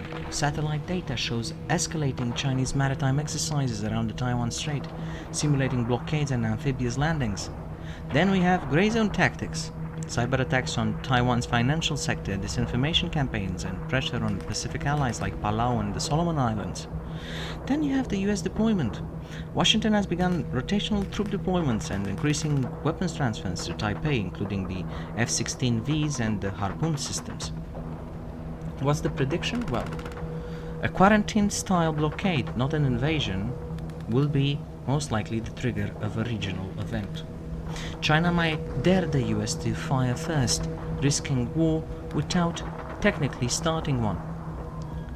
What could be the escalation path? Well, you could have cyber paralysis of Taiwan's grid, Chinese Coast Guard enforcement near ports, Western ships testing the blockade, and a live fire incident, and the Indo-Pacific War beginning before CNN cameras even arrive. Another flashpoint is Israel and Iran, the 12-day war that never ended. You have deep strikes, Israel targeting Fordow, Natanz and Esfahan, later backed by Operation Midnight Hammer with American help. All of this nuclear infrastructure was hit with bunker buster munitions and malware. Then you have the shadow war. Uranium stockpiles likely evacuated before the attacks, potentially with Chinese assistance, indicating resilience. The political goal is also non-negligible. Israeli leadership has shifted from containment to regime collapse in Tehran, major escalation from the previous doctrine. My prediction is that the current pause is a strategic deception. Iran may bide its time while preparing a multi-front retaliation via Hezbollah, the Houthis and Iraqi militias, while Israel for its part will strike again, harder and deeper if nuclear reconstitution is detected. What's the escalation path here? Well, Hezbollah's saturation strike on northern Israel could occur. Israeli missile shields would be overwhelmed. Tel Aviv would strike Iran directly. Iran could activate regional militias. You would see oil markets, Gulf bases, and Hormuz shipping lanes collapse into chaos. Another potential flashpoint that is ignored by most people is the Arctic, the frozen front line. Here we have melting ice and rising tensions. New sea lane corridors between Russia and Canada and Greenland are militarizing. Russia's posture is the following. They're building Arctic bases, deploying MiG-31s and submarines to assert sovereignty over newly navigable waters and resource-rich shelves. NATO's response is the following. You have Joint Arctic Command established, US Coast Guard icebreakers militarized, and joint exercises with Norway, Canada and Denmark intensifying. The prediction here is the following. The Arctic could become a logistic war zone, not with tanks but with sabotage, sonar and undersea drone clashes over pipeline and... What's the prediction? Well, the wild card is internal. A North Korean regime collapse or power struggle could spiral into a humanitarian and military catastrophe that draws in all regional powers. The escalation path would be the following. Kim Jong-un disappears via an internal coup. Refugees flood borders. The Republic of Korea and China mobilize. Rogue generals launch a missile test to restore order. Then we also have the risk of misidentification and the US preemptive strike. Then we also have the Pacific war front, God forbid, going nuclear. The conclusion is the following. World War III means a world of tripwires. Each flashpoint with proxy vectors such as militia, hackers and disinfo arms. Then we have strategic ambiguity, no red lines clearly defined, and narrative control battles, be they media blitzes or blame games or ideologically supporting civilizational self-hatred. In short, the world's major powers are not preparing for war, they're already fighting it, piecemeal, peripherally, and deniably. The only question left is, which front erupts into the open first? And does it result in irreversible escalation? Then we have the cartel wars, the criminal syndicates as proxy forces. After all, if the Cold War had Soviet sleeper cells, World War III has fentanyl, cartels, and encrypted warlords. The global drug trade is no longer a separate underworld. It is part of the battlefield and increasingly strategically aligned with interest of hostile state actors. First, we have Mexico's northern front. Here we found ourselves discovering cartel militarization. Groups like the CJNC and Sinaloa now wield paramilitary-grade weaponry, drones, armored vehicles, and encrypted communications. Then we have weapons of mass disruption. The fentanyl epidemic is not just a public health crisis, it is a slow-burning, asymmetric weapon destabilizing the United States from within. Then we have the geopolitical nexus. US officials have accused China of providing precursor chemicals through shell companies, enabling a supply chain of chaos stretching from Shanghai to Sinaloa. What's the prediction? Well, we are witnessing the emergence of a criminal insurgency model where drug cartels act as semi-state actors, protected by corrupt governance and foreign interest, as well as terrain. Their goal is not ideology, but disruption for profit, and increasingly they are co-opted by great powers seeking to weaken their rivals internally. Then we have the sleeper cells and hybrid warfare on the home front. It is safe to assume that if you notice increased chatter around foreign-trained operatives potentially embedded in diaspora communities, you should do something about it. Hezbollah-linked money laundering networks could be active from Latin America to West Africa and even parts of Europe. It could create a logistical backdoor for future action. This is an example. I have no proof, but I do believe it's not that hard a stretch of the imagination. Then we have the synthetic identity fraud and ghost gun trafficking and digital currency laundering, making detection nearly impossible until it's too late. After all, I'm afraid that the new sleeper cell wears Gucci, uses Venmo, and shares memes. And when the time comes, they won't need bombs, just access. What's the escalation path here? Well, coordinated narco-terror attacks in major US cities using cartel logistics. You could have simultaneous cyber attacks from either Chinese or Russian units mudding the attribution. You could have panic spreading, stock markets shaking, and political pressure mounting. And you could have calls for martial law or extrajudicial military action abroad, igniting international condemnation. Escalation spirals not from generals but from gangsters and hackers. What's the strategic takeaway? Well, cartels are now geopolitical instruments, able to strike infrastructure, morale and trust. Narco-trafficking, once a national security issue, is now a battlefront. The question is no longer whether they'll be used, but when, where and by whom. What if the next war isn't started by a soldier, but by a shipment? Another particularity of this age is the weaponization of migration and identity politics. Open societies are clearly under siege. A society that cannot define itself cannot defend itself. In the post-World War II order, migration was humanitarian. In the post-9/11 order, it became securitized.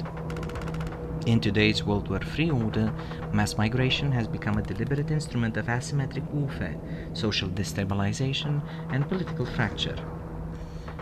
The borders act now as pressure valves. First, you have Belarus and Russia using so-called migrant warfare tactics. In 2021, Lukashenko funneled thousands of Middle Eastern migrants towards Poland and Lithuanian borders in a coordinated destabilization tactic backed by the Kremlin. Then you have the Turkish leverage. Ankara has repeatedly used Syrian and Afghan refugee flows as diplomatic blackmail against the European Union, threatening to open the gates during negotiations. Then you have North Africa and the Sahel. After all, Wagner-linked operations in Mali and Libya have deliberately worsened conflict and governance to push migratory flows towards Europe. What's the prediction? Well, future escalations, especially after climate disasters, food crises, or regime collapses.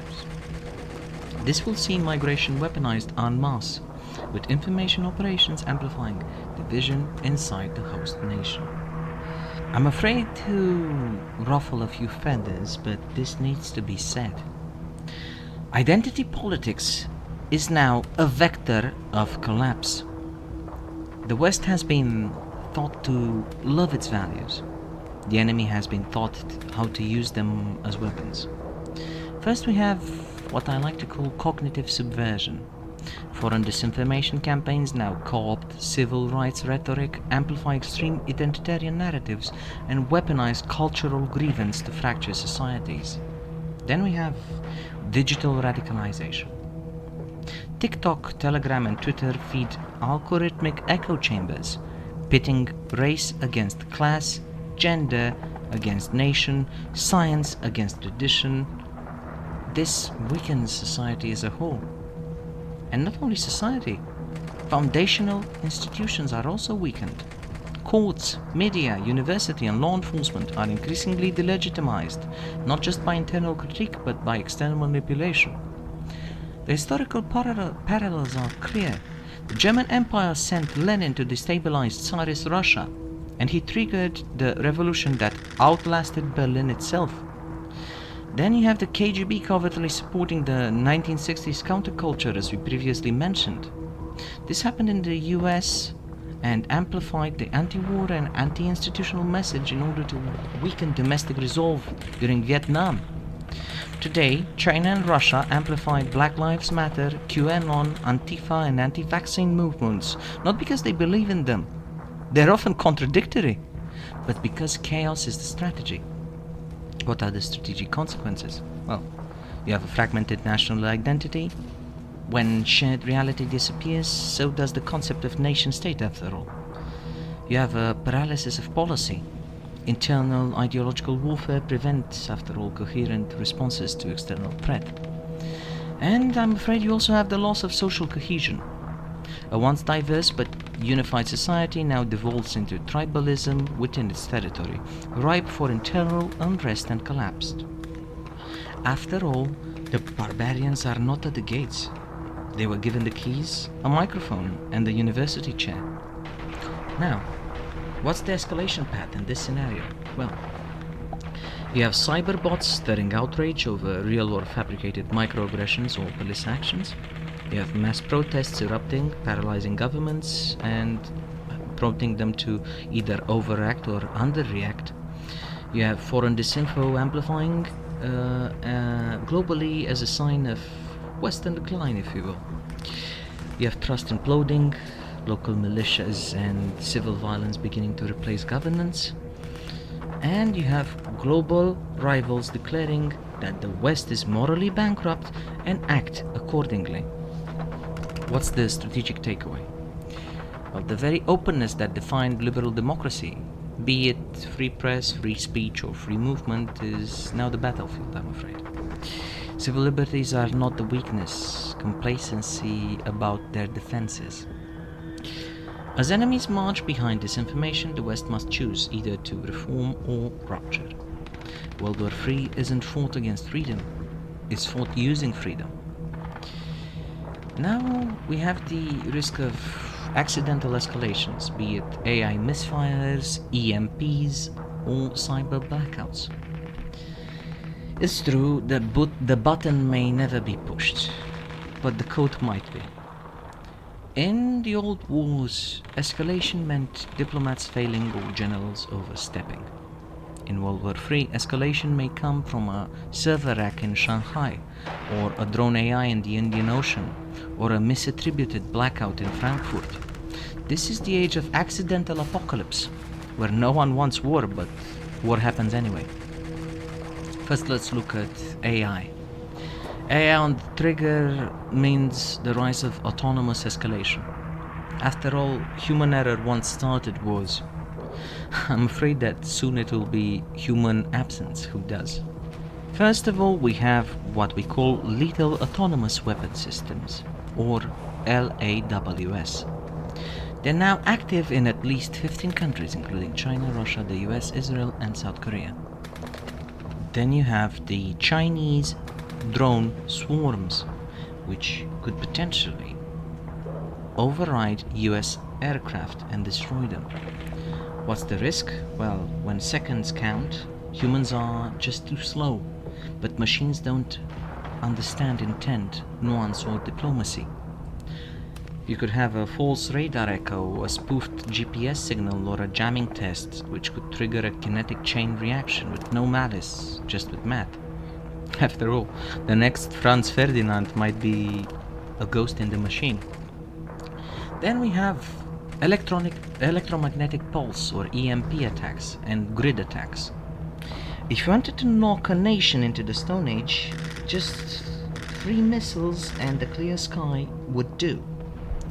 A high altitude nuclear EMP detonation of, a range from 30 to 400 kilometers up in the atmosphere could disable all electronics within a 1,000-mile radius. North Korean and Iranian sources have both tested ICBM trajectories that could be repurposed for EMP strikes. It's also pretty safe to assume that the Russians are also calculating the possibility of employing an attack on European energy infrastructure in order to find us in complete darkness. This would severely cripple European response in case of an actual kinetic conflict erupting. What's the risk? Well, a simulated blackout could estimate that a European command and control infrastructure system would collapse in the absence of electricity over extended periods of time. What are the actual risks, though? An EMP strike, whether nuclear or generated by a supercapacitor-based drone, wouldn't just blind militaries, it would kill hospitals, food supply chains, air traffic control, and public order in mere minutes. EMP is not the apocalypse, but it can be the silence before it. Then we could find ourselves in a cyber Pearl Harbor, or as I like to call it, the blackout wars starting. You could find yourselves that, for example, a China-linked actor infiltrating US water treatment and energy grid software and staying undetected there over large periods of time. You could find that independent hackers, quote-unquote, find backdoors which can sit dormant for years before being triggered. You could find the fact that there exist contingency payloads targeting Western power grids and ports. What's the prediction here? Where a cyber blackout in a major Western city could result in deaths, riots, economic seizure, and political fallout, all with deniability still intact. After all, when the lights go out, blame is a weapon in itself. Then you have the possibility of spoofed escalation, or false flag in the machine age, if you will. You could have deepfake audio of military orders, spoofed radar contacts, or AI-generated press releases which could simulate entire attacks. You could have, for example, a false message suggesting that NATO's movement into Kaliningrad is imminent, or an altered GPS path showing US ships away through Chinese waters. that could be all that it takes. In 2025, even the risk of Ukrainian and Russian drones clashing is positively imminent. What's the risk? Well, in a hyper-connected world, perception equals truth and response precedes investigation. What is the strategic consequence? First, we have mutual suspicion before proof can be substantiated, becoming the default. No actor trusts the intention of the other. This breaks down any chance of de-escalation and diplomatic communication. Red lines also blur. Was that a power outage or a malfunction? Or was it a first strike? That could be the question in every policymaker's mind when the next blackout hits. Then, obviously, we have diplomacy breaking down. If your counterpart's AI, you can't delay a missile. And why negotiate with a machine after all? The war doesn't need armies. It begins when you can no longer tell what happened and you can barely tell who's to blame. An escalation path, possibly, could be a power outage, for example, in Warsaw, or a NATO cyber alert. You could find the US retaliating digitally. You could have Russian sub-launch detection going hot. You could have AI misreading jamming as missile lock-on, or drone swarms being deployed. You could have civilian airliners going down in the chaos. This would be a war without declaration, intent, or understanding before it begins. Then we have another risk: pandemic, fallout, and synthetic biology as weapons of mass destruction. After all, the next World War might not start with a bomb but with a cough. World War III may not be declared on the battlefield. It may begin in a lab or a wet market or a petri dish. This is engineered warfare, not for territory but for systemic collapse. The world has already been taught how fragile our interconnected systems are, but that was just a test. First, we have from COVID-19 to COVID 2.0, the viral era of warfare. 2022 was not the end of the pandemic age, it was the prologue. COVID-19 demonstrated how a single virus could cost the global economy more than $10 trillion, collapsing supply chains, destabilizing alliances, and realigning entire industries. Analysts from multiple nations suspect that the lab leak hypotheses from Wuhan may never be fully proven or disproven, but the model has been noted: chaos from deniability. Lessons were learned by terror groups, rogue states, and biotech pirates. In a world where gene editing tools like CRISPR-Cas9 are now garage accessible, biowarfare has been democratized. You don't need a nuclear arsenal, just a genome, a carrier, and plausible deniability. Then we have the possibility of designer pathogens and ethno-specific bioweapons. In the age of synthetic biology, even your DNA can be a battlefield. You have ethnic bioweapons being a possibility. Research published as early as 2016 raised alarms about pathogens designed to exploit genetic markers predominant in specific populations. You could find yourselves that Iran or China harvest DNA of targeted ethnic groups via health kits or international databases or espionage specifically to craft such a weapon. You could find China's BGI group with CCP ties under scrutiny for distributing genetic testing kits worldwide. This is a potential gold mine for tailored bio-targeting. What's the risk? Well, from silent pandemics to gene weaponized infertility, biowarfare in the 2020s may operate below detection threshold, but with long-term societal collapse as the goal. Then we have synthetic biology as a weapons class. Nature's laws now obey human intent. And that's not progress, as we know, that's very often weaponization. First we have do-it-yourself gene editing, where you will find black market biohackers synthesizing viral DNA for under, I don't know, $1,000 using desktop sequences.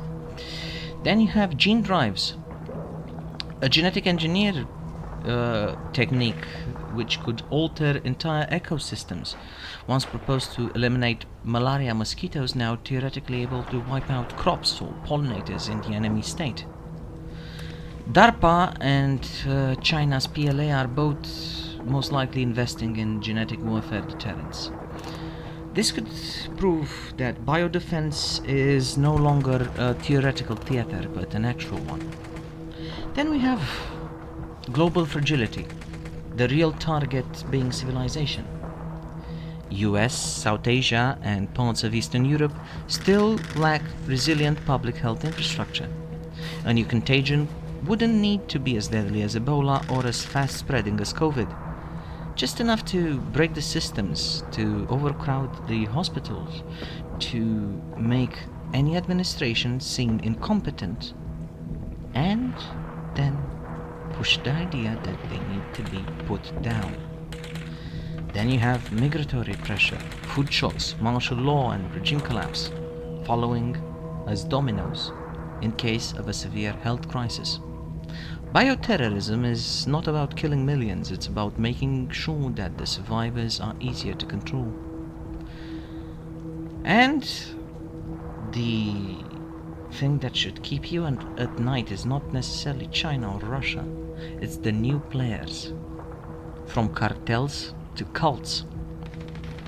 Cartels could be stockpiling synthetic drugs with dual-use precursors. Aum Shinrikyo 2.0 could be a possibility. Fringe doomsday cults and radical eco-terrorist cells have shown interest in gain-of-function tech, not for power but for cleansing. Cyber-bio crossover is also a possibility. AI models used to simulate drug cures can be inverted to simulate deadly mutations. After all, you could find yourselves with a world where biological weapons is democratized. What is the escalation path? Well, I'm gonna give you some hypotheticals. You could have a mysterious viral outbreak appearing in, I don't know, a refugee camp in North Africa, as it often does. You could have the WHO and the CDC issuing alerts, the virus showing signs of gain-of-function manipulation. You could have global blame games going on, erupting between China and the West. You could have markets panicking, vaccine nationalism and border closures sparking unrest across the global south. You could have Western governments discovering that the origin was, I don't know, a rogue lab in Venezuela, funded via crypto and, I don't know, cartel trade routes. You could have NATO and regional allies pushing for containment strikes. And World War III's Biowar chapter begins. What's the strategic consequences? Well, you have the collapse of global travel. After all, trust in international health agencies and food exports are the casualties of COVID-19's pandemic. You could have the rise of bionationalism, where DNA, passports, eugenic health regimes, and closed borders become the norm. You could have civil liberties suspended permanently in the name of biological security. The real virus isn't in the bloodstream, it's in the fear, the mistrust, and the algorithm that says lock it all down. Then we have economic warfare, digital currencies, and the collapse of the globalization system. This is the war that bankrupts you before it bombs you. This is not a war of guns and generals, it's a war of spreadsheets, of semiconductors and supply chains.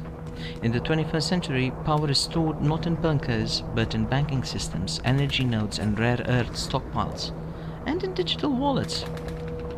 We've already discussed sanctions as siege warfare. We've already discussed the possibility of the death of the dollar as de-dollarization accelerates. We've also discussed the... Actually, we didn't. Let us discuss it now. Let's discuss the possibility of a catastrophic banking infrastructure attack, or a financial 9/11, if you will. After all, you don't need a nuclear bomb, you just need the swift route access. Let's see. There are obvious critical banking system vulnerabilities, including interbank transaction platforms, settlement ledgers, and even ATM networks. All of these are vulnerable to cyber sabotage. You could find yourself that a major central bank predicting that a coordinating strike, or even a free tier 1 financial node like Frankfurt or Zurich or New York being neutralized. What would this mean? Well, it would mean that we would find ourselves in a situation where global freeze in interbank lending is a reality. You could have a 72-hour collapse in consumer confidence. You could have supply chain seizures within 7 to 10 days. You could have panic withdrawals leading to ATM riots and runs on local banks. After all, if a state-aligned cyber group decides to pull it off, targeting the core architecture of the international settlement system, we're all in big trouble.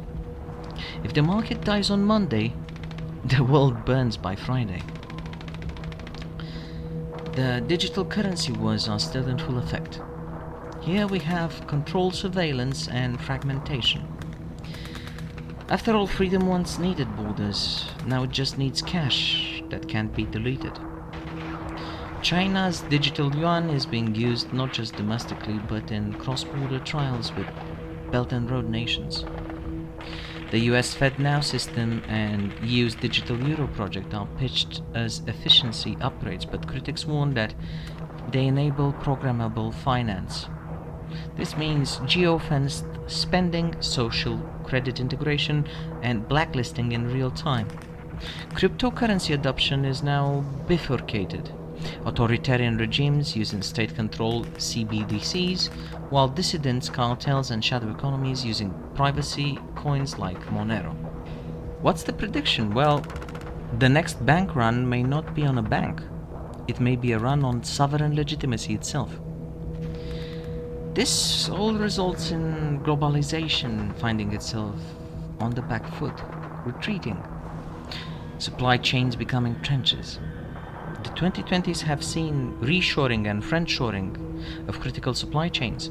Rare earth stockpiling wars, for example China versus the US and the Japanese. Semiconductor cold wars, where Taiwan remains the prize. Shipping insurance costs in the Red Sea and the South China Sea skyrocketing, turning once profitable lanes into high-risk geopolitical routes. Trade used to build peace, now it's the hostage of war. What are the strategic consequences? You could find the fact that balkanized economies are the norm. Multiple parallel trade systems fracture global pricing, investment and innovation. You could find that hyperinflation risks occur, mostly in fragile economies as debt bubbles implode and capital flees. You have also the very saddening collapse of public trust. When people can't access their money, after all, they don't protest, they revolt. Then you have another area of conflict. You have the climate conflict. Water wars, migrant militarization, and eco-security blackmail. The war for the planet has already begun, and it's not just being fought by environmentalists. It's being fought by armies, dams, and drones. This is not just a matter for the ecologist. This is the Green Front. Not the one of ESG press releases and recycled speeches, but the real one, where melting glaciers or vanishing rivers or displaced millions of people shifting national borders, fueling extremism and transforming weather patterns into weapons. Let's go to water wars. I'm afraid that water wars are no longer a theory. If oil defined the 20th century, water could define the 21st. Over 2 billion people now live under water stress. Rivers like the Indus, the Nile, the Tigris, and the Euphrates, and even the Colorado River, are flashpoints where geography meets geopolitics. Here we have India versus Pakistan. India threatening to block flows into Pakistan via the Indus Water Treaty, a move some call hydrological warfare. Then we have Egypt versus Ethiopia. The Grand Ethiopian Renaissance Dam, or GERD, is seen by Cairo as an existential threat, both sides militarizing the conflict. Now, there's also Turkey versus Syria and Iraq combined. Ankara's upstream dams on the Tigris and the Euphrates systems have starved downstream populations, fueling insurgency. What's the prediction? Well, the first formal kinetic war over water is likely to erupt in South Asia or North Africa within the 5 to 10 years. Then we have eco-migration and militarized borders. Climate refugees will be the new battalions of the displaced and the new trigger for conflicts. By 2050, over 1.2 billion people could be displaced due to climate change. Southern Europe, the US southern border, the Southeast Asia areas already see rising instability from eco-driven migration. The 2023 Sahel drought displaced millions, many of them heading north, only to be met with paramilitary resistance in Algeria and Libya. US border skirmishes with cartel-backed human trafficking groups are increasingly framed into eco-security terms. Strategic insight. Well, the strategic insight in this case is vital. Climate change is becoming a casus belli, not because of rising temperatures, but because of what moves with them: humans, diseases, and anger. Then we have what I like to call geoengineering blackmail. Clouds, solar shields, and weather machines. Welcome to Eco-Terrorism 2.0, my friends. Nations and/or corporations could be exploring geoengineering and its weaponization. Stratospheric aerosol injection, marine cloud brightening, or albedo modification. But what happens when this becomes weaponized? Let's go along with a scenario. A mid-tier power like Turkey or Iran begins large-scale weather modification to reverse drought. Neighboring nations accuse them of stealing rainfall, triggering tit-for-tat responses. Insurance markets crashed as global weather patterns become strategically altered.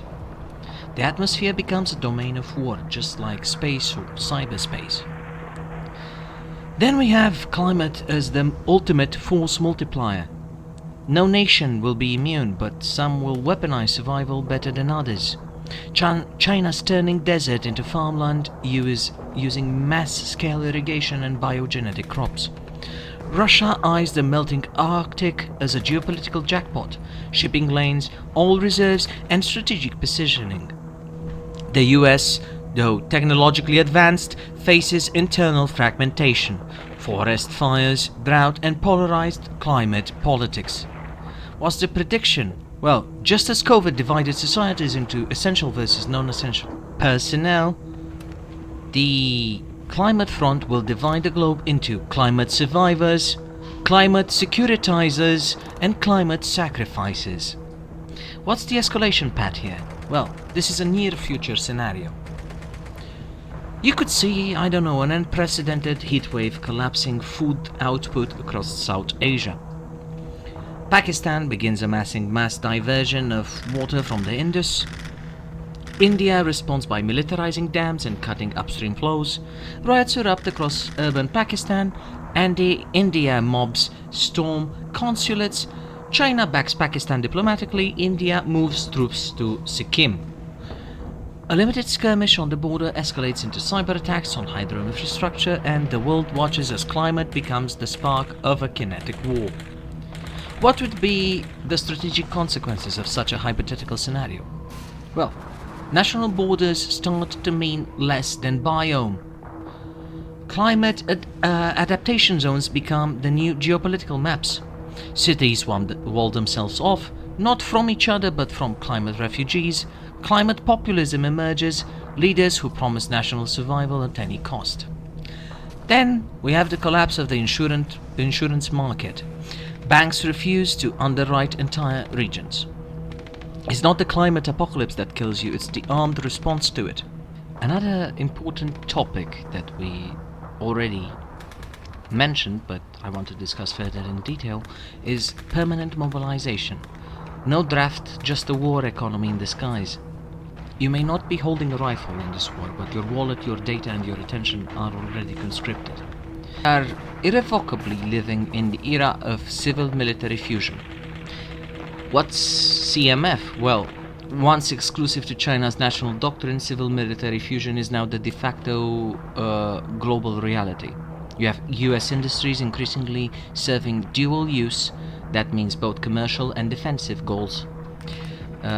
You have space technology such as SpaceX and Starlink being in the same area. You have AI such as Palantir and OpenAI being employed in the same, and you have chips being double used like the ones manufactured by Nvidia. The EU funds, for example, energy independence and drone development under resilience budgets, and you have Russia's war economy, which has turned its entire industrial base in a war-fighting appendage. The line between civilian and military is blurred these days, not through uniforms but through economic mandates. Then we have defense spending, which is exponentially on the rise. States are struggling to meet the 5% of their GDP threshold which President Trump has set for NATO. Poland is at 4+% of their national GDP. Finland, who just joined, is at about 2.3% if I'm not mistaken, and Germany, once a pacifist, now is rearming for the first time in a century. The US is increasingly spending a tremendous amount of money on its defensive budget as well. China's PLA spending is functionally higher than stated due to the opacity and commercial military overlap, so it's safe to assume that it's also increasing. Permanent mobilization doesn't mean conscription, it means a standing war economy. Then we have the weaponization of logistics and infrastructure. Everything is a battlefield from your port to your cable landing station. European ports are under surveillance as critical infrastructure. For example, Dutch ports could intercept sabotage attempts by Russian GRU-linked operatives. You have undersea internet cables that could be mapped and probed in the Baltic and the Arctic, targeting data sovereignty. You could have railways, oil terminals and energy grids targets of drone sabotage and cyber warfare, and you could have Taiwan, which has made TSMC, its semiconductor producer, part of its national defense doctrine. In conclusion, the global supply chains are being redrawn as battle plans. Where to produce and how to defend, and who controls the choke points is as important as who has the biggest gun. Tech giants becoming defense contractors is pretty self-explanatory, so I will not go further into it. Another reality through which we will live is the following: austerity at home and armament abroad. Despite social unrest, spending on social programs in Europe and North America stagnate. Meanwhile, you have $60+ billion for Ukraine, you have Pacific Deterrence Initiative for the US and China rivalry going at about $9.1 billion if sources are to be believed, and you have such secret budget line items for cyber operations, AI arms race and classified biotech R&D, which certainly exist. The citizen pays twice, once in taxes and again in rising prices for preserving peace. What are the strategic consequences? Well, militarized economies distort innovation. Commercial R&D is steered towards defense applications.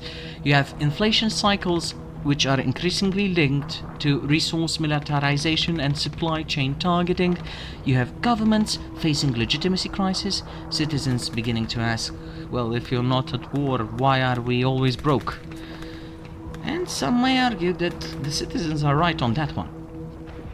What's the summary? Well, we will find ourselves most likely mobilized without actually marching. You're not wearing camouflage, you're not in a trench, but you're being drafted. Every product you buy, every app you use, every tax you pay is now linked to a war footing. There will be no peace dividend, only perpetual readiness. The new soldier doesn't carry a rifle. They code, invest and consume in line with national defense needs. The draft didn't vanish, it just went digital. Not that the actual draft may not return, as there are clear signs that drafting is being considered as a real possibility to meet recruitment quotas once more. Now let's talk about something tremendously worrisome. State failure and what I like to call neo-techno-feudalism. Let's look at it up close.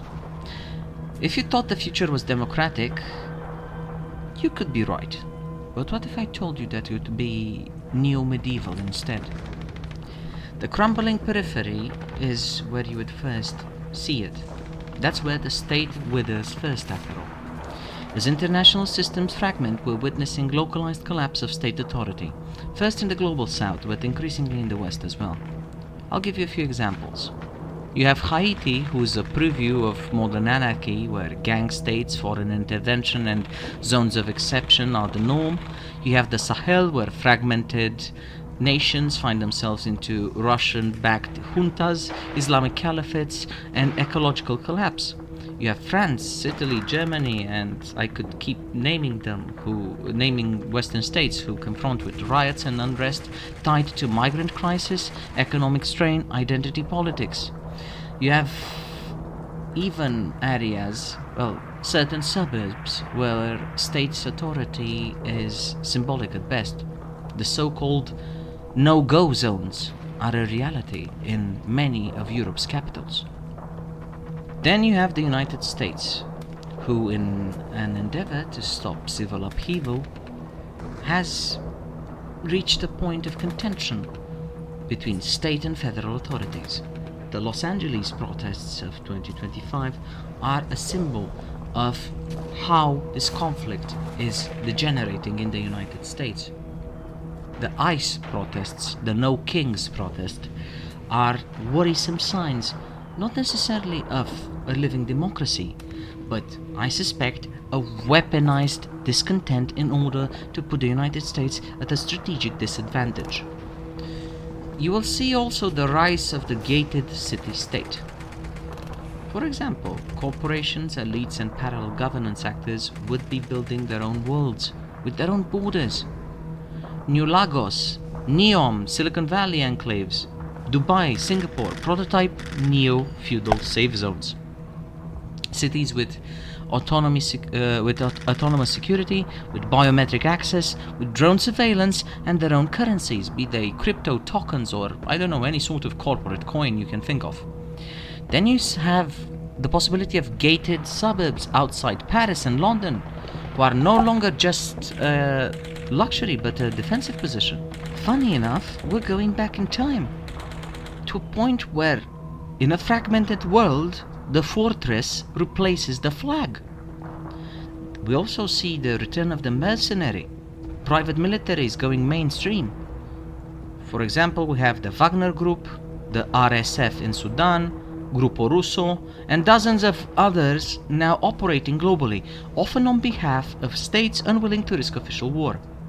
Western private military contractors like Constellis or Garda World and shadow startups increasingly involved in infrastructure defense, maritime security, and even intelligence extraction. Some of them operate without flags, but they are serving the highest bidder. Even tech companies such as Meta or Google hire counterintelligence teams.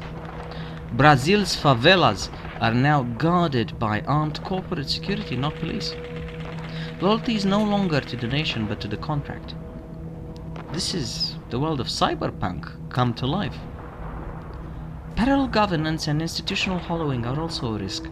The erosion of legitimacy isn't just about violence, it's about who solves problems. When water, healthcare, energy, education or security fail, it's not the state that steps in. It's NGOs, religious groups, local mafias or cartels, or corporate aid units. In Somalia, this can be already seen. Hezbollah in Lebanon, parts of Mexico, South America are in the same situation. These are the real governments. Power flows not from the ballot box, but from the ability to organize water, Wi-Fi, and war. This could mean the rise of the corporate state, multinationals and tech empires increasingly acting as sovereigns. BlackRock, Tencent, Amazon, ByteDance negotiate directly with governments. Infrastructure like SpaceX's Starlink is now considered nationally critical in multiple nations. Global data, energy mobility, and AI governance is now written in boardrooms, not in parliaments. The Treaty of Westphalia is dead. Welcome to the age of Amazonia. Strategic consequences are severe. Inequality will be weaponized. Two realities emerge: those who live inside the secure bubbles and those who don't. Then you have the governance fragmentation. Central states lose control of taxation, surveillance, and law enforcement to niche actors. Then you have the complexity of the conflict increasing. Wars aren't just fought by nations anymore, but by actors with no flags, no addresses, and no legal accountability whatsoever. We're now marching towards 1984. We're sliding back into 1284, but with drones, cryptocurrencies, and global surveillance. The war economy doesn't require full societal mobilization. It just needs secure nodes of profit and pacified zones of labor. Your city might survive, but your country may not. The new map isn't drawn by diplomats, it's drawn by logistics, corridors, armored compounds, and data sovereignty zones.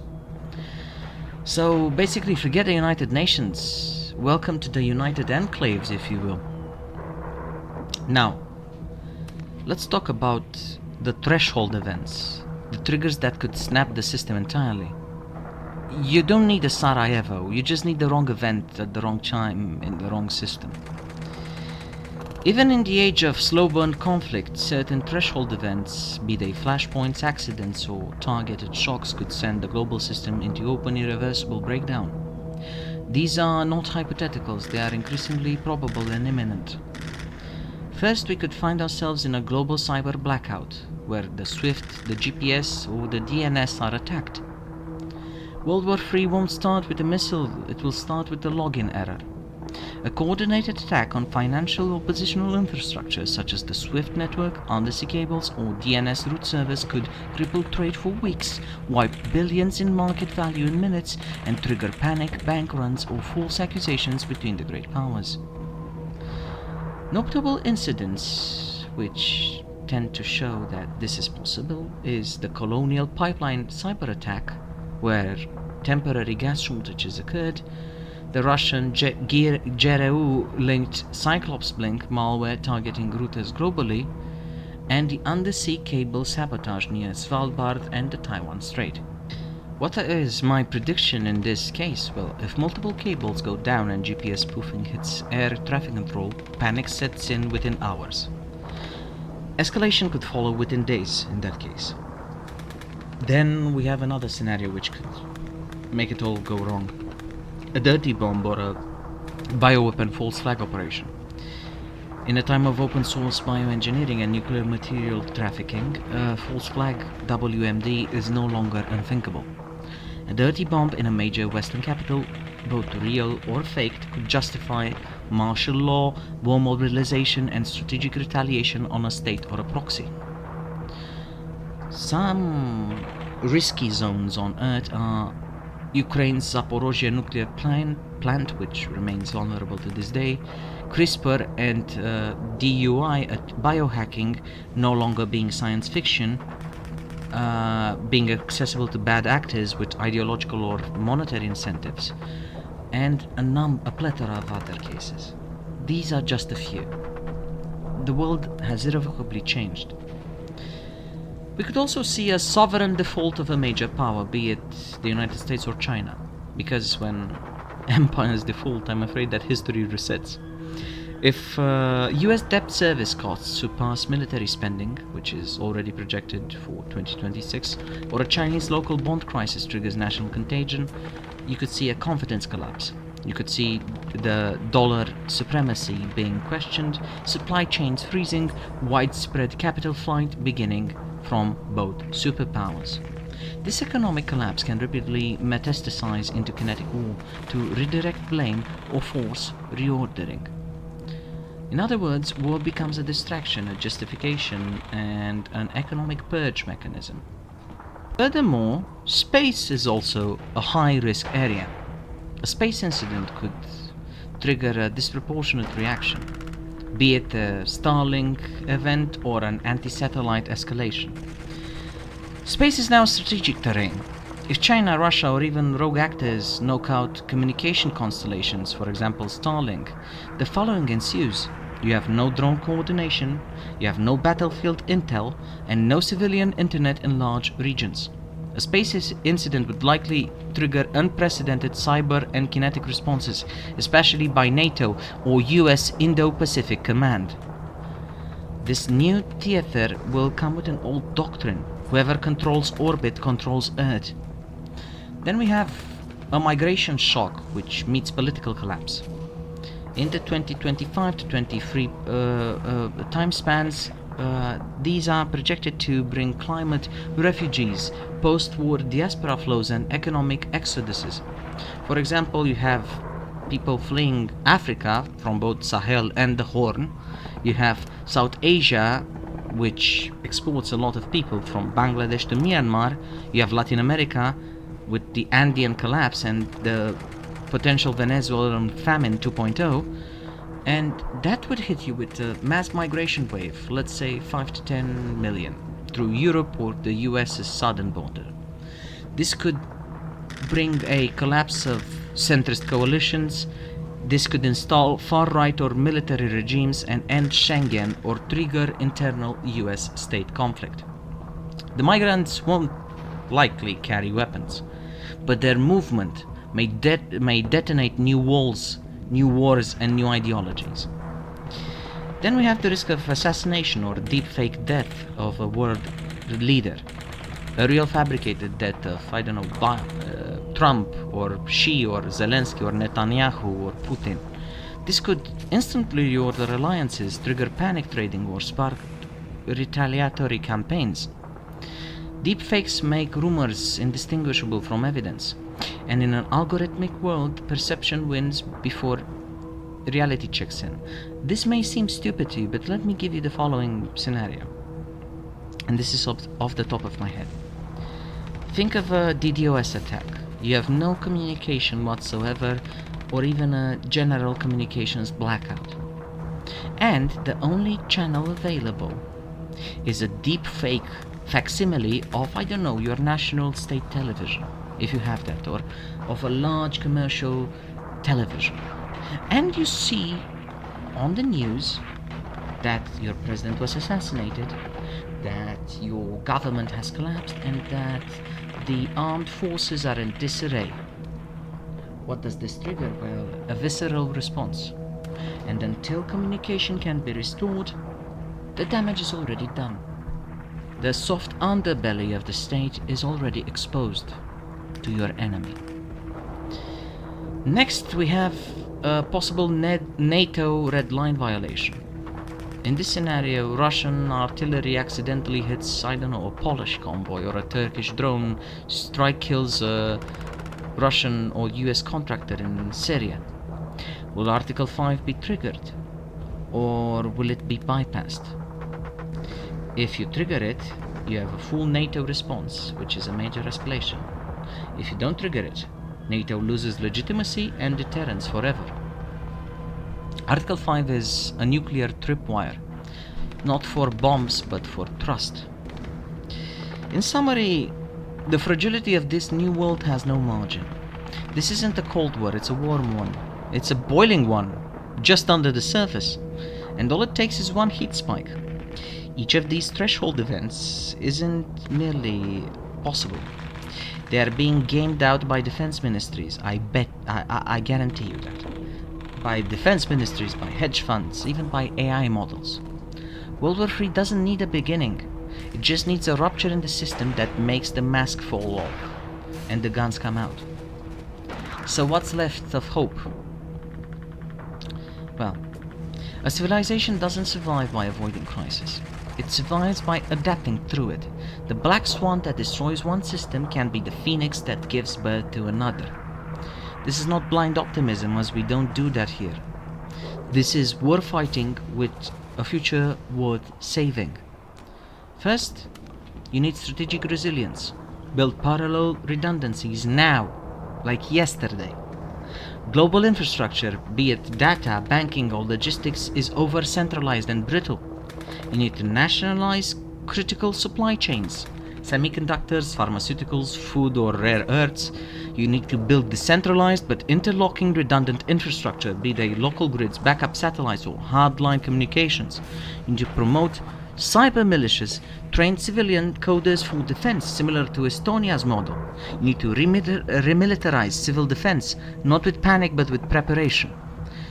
If your capital falls, your civilization shouldn't. That should be the motto of the West.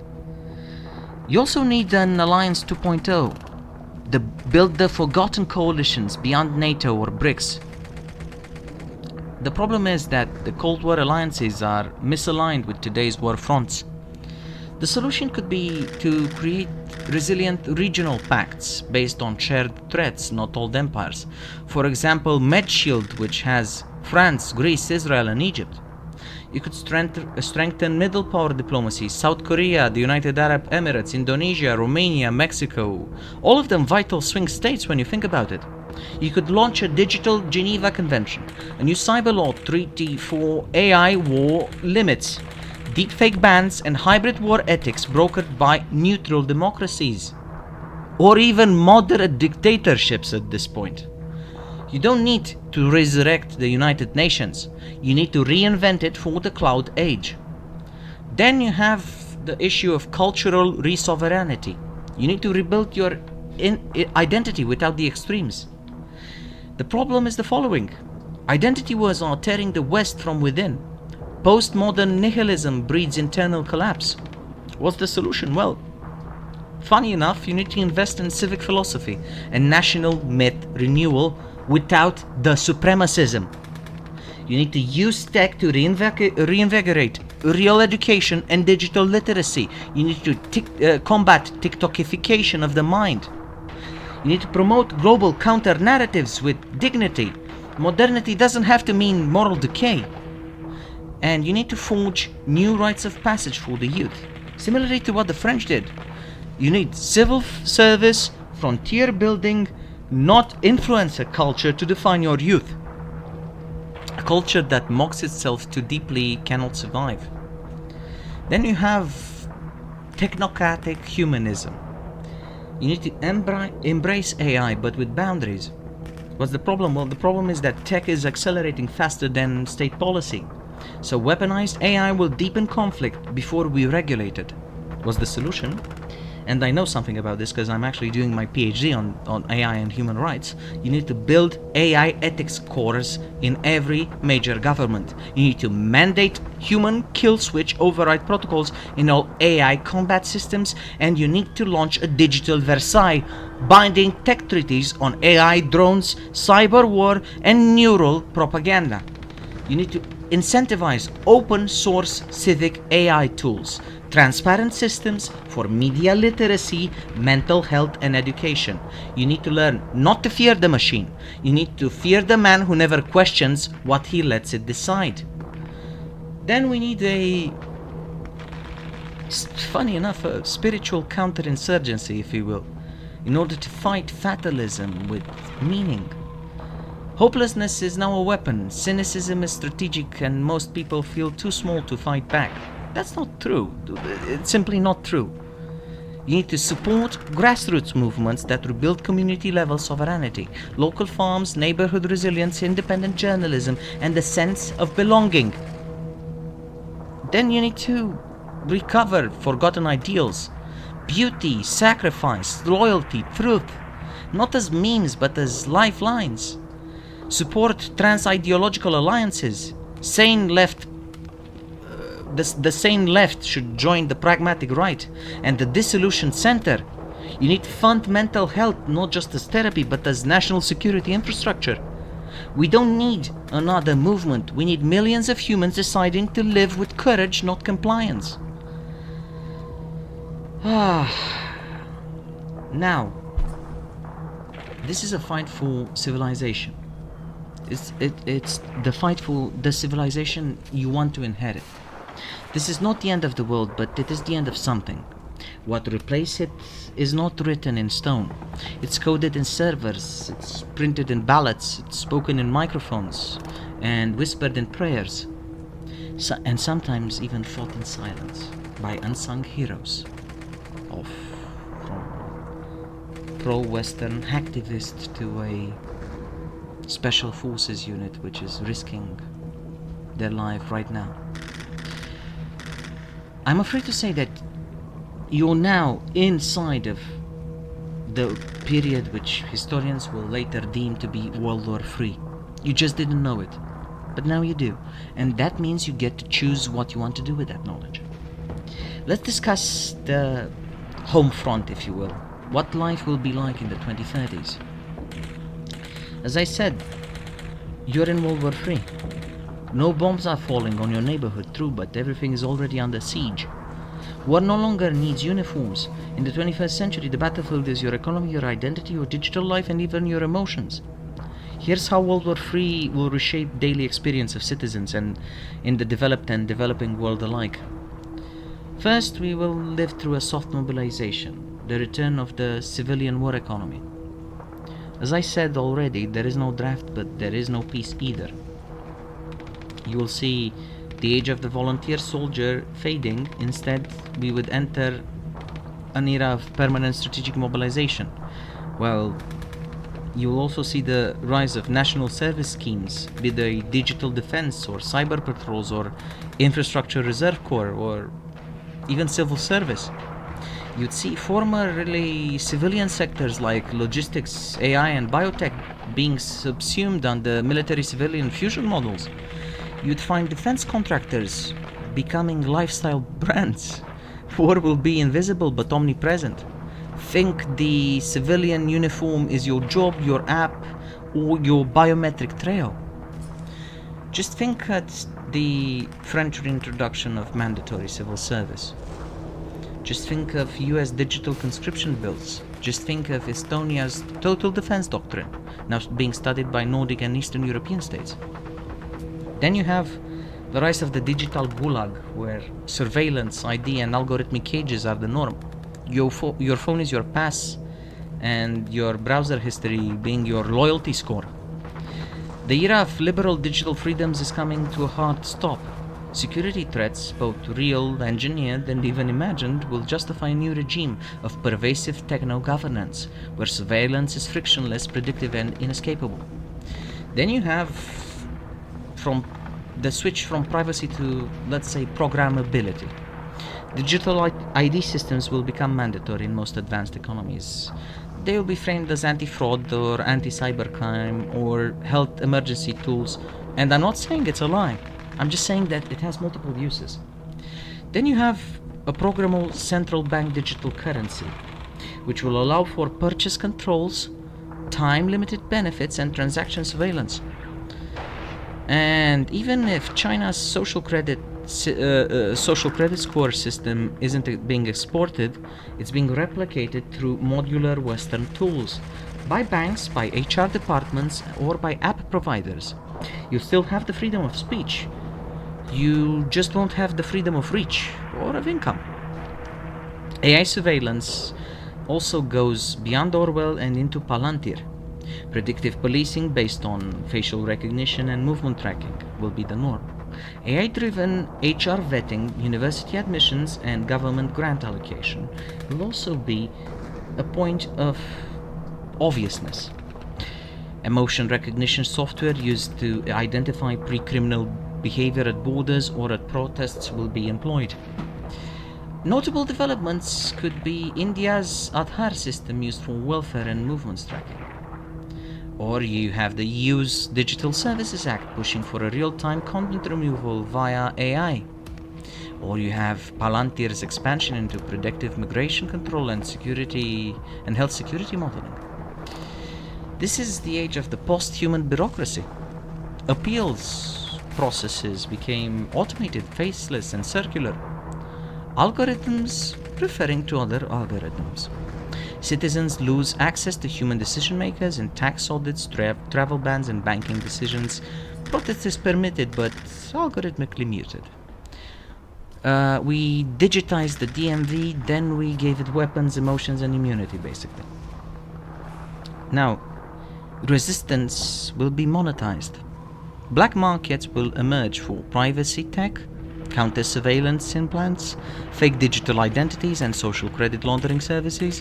The rich opt out via gated networks, the poor are nudged into compliance. 1984 was naive. Orwell was a great man, but he was naive. The new dystopia sells you the lock and charges a subscription for the key. Now, let's discuss the social collapse theater, the polarization, riots, and the mental health crisis. The war isn't just on your borders, it's in your family chats, in your neighborhood, and your sense of meaning being under attack. The silent casualties of the First World War are social cohesion and psychological stability.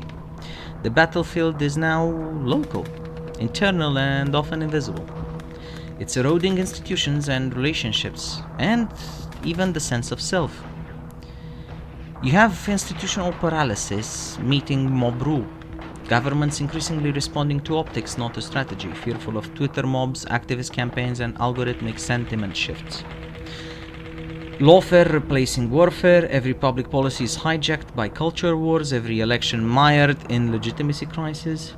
And then you have parliaments who no longer debate but perform.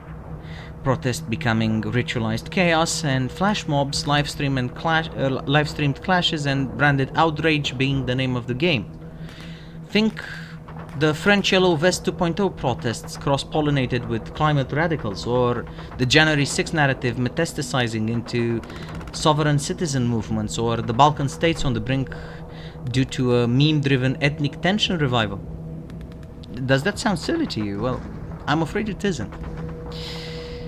What we have is a civilization in burnout. Mass anxiety and depression are now chronic and structural, be they caused by economic precarity, digital overload, or anthropological sense of a collapse of meaning.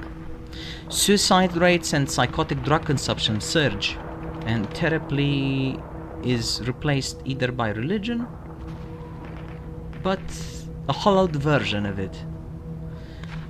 Let's go through a reality check. The WHO warns that an unfolding mental health pandemic across all age groups. Western Gen Z reports lower life satisfaction than Gen X during the Cold War. Loneliness is now a greater health risk than obesity in developed nations. This could result in a number of things. This disenfranchisement often ends in social explosions triggered by police violence, ethnic tension, or economic shocks. But often this is sustained by a deeper decay, a lack of belonging, a loss of hope, of tribal resentment. Police militarization fuels the fire. Democratic states resemble post-liberal securitized democracies.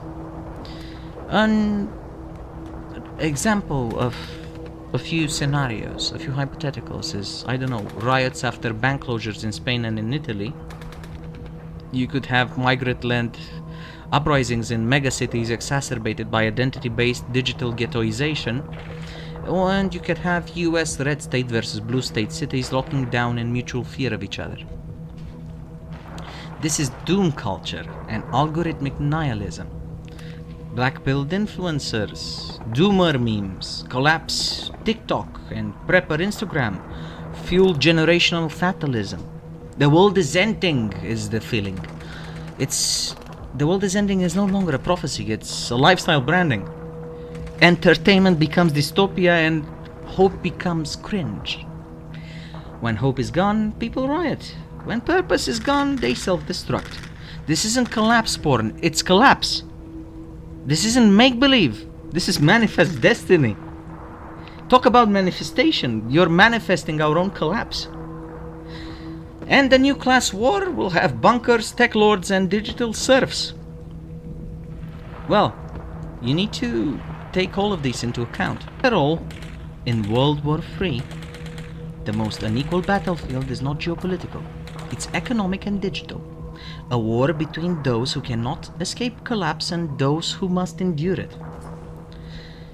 First, we will have something that I like to call fortress capital, or the elite opting out. Ultra-wealthy elites, not that you can blame them, no longer attempt to fix the system. They insulate themselves from it. Let's be honest, most of us would do exactly the same if we had the ability. Doomsday bunkers in, I don't know, New Zealand, Patagonia, or underground US compounds.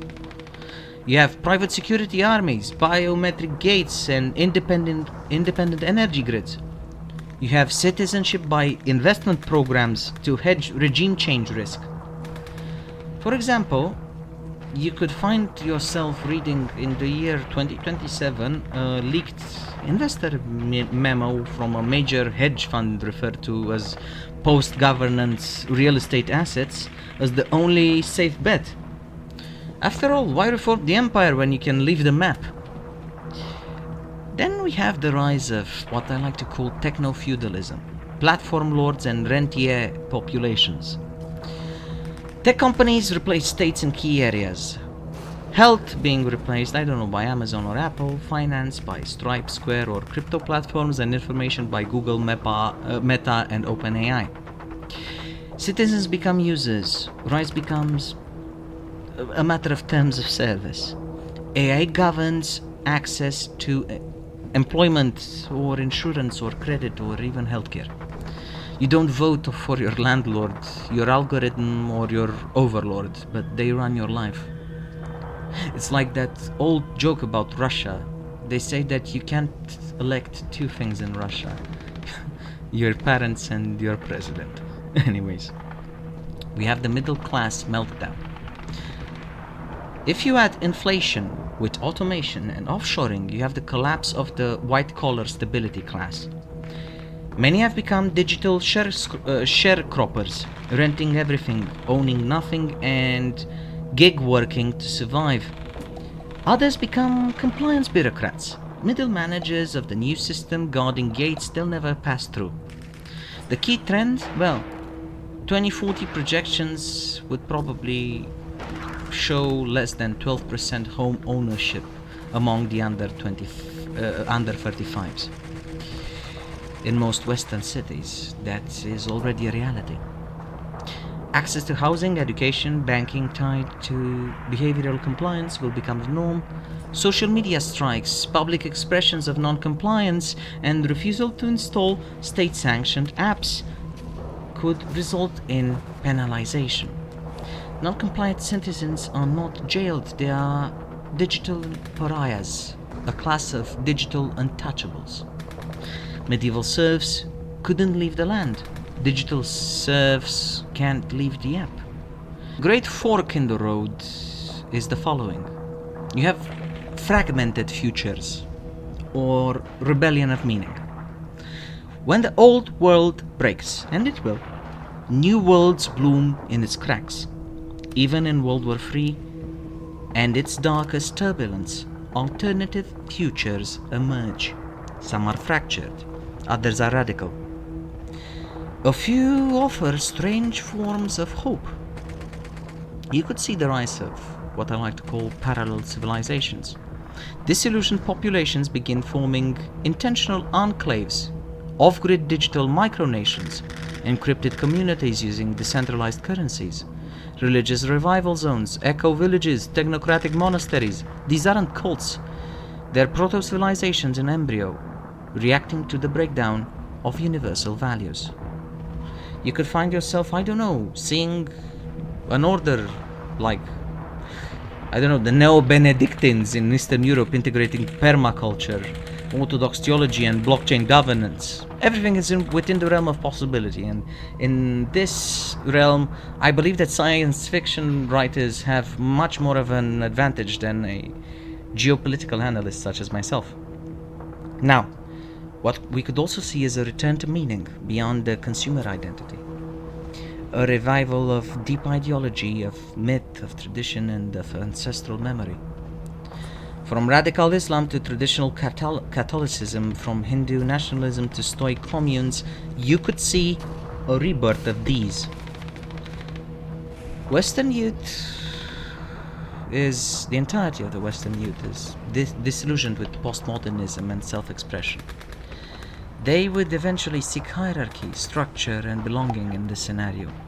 The pendulum would be swinging from freedom to order, from me to we, from individualism to collectivism. Then you could have a rebellion of purpose or a new underground. Independent journalists, rogue coders, and off-grid artists reclaiming dissidence as the ultimate form of patriotism. Analog technology seeing a revival, from ham radios to typewriters to handwritten newsletters. These wouldn't be nostalgic hipsters, they could be the resistance memory banks of a society forgetting itself. You could have a confrontation between techno-secession versus neo-solidarity. The question is, will elites secede completely from society via AI bunkers and brain implants? Or will a counterforce emerge? Unions of hackers, rogue states, and even religious orders standing for common life. This fork will define whether the 2030s collapse into cyber-feudalism or give rise to a second renaissance. The final truth is, history doesn't end, it mutates. The new world is still under construction, be they by tyrants, by bureaucrats, by prophets, engineers, or by the broken-hearted. What defines the world today? Well, no more declarations, no more front lines. This is the new way of the Third World War. We used to count world wars in millions of soldiers and mushroom clouds. Now we count them in megabytes, migrant flows, and missing truths. This is the new definition of war. Not the war of your textbooks, not the war of your grandparents. A war without official declarations, without neatly drawn maps and delineated front lines. A war that doesn't begin with a shot, but with system failure. Today's World War III isn't unfolding on a single battlefield. It's multiplex, multi-vector, and modular. There is no one world war. There are many occurring simultaneously, which could, at some point, reach a point of inflection. They could reach a point of convergence, and we might end up calling it World War III, even though most of them are invisible to the naked eye.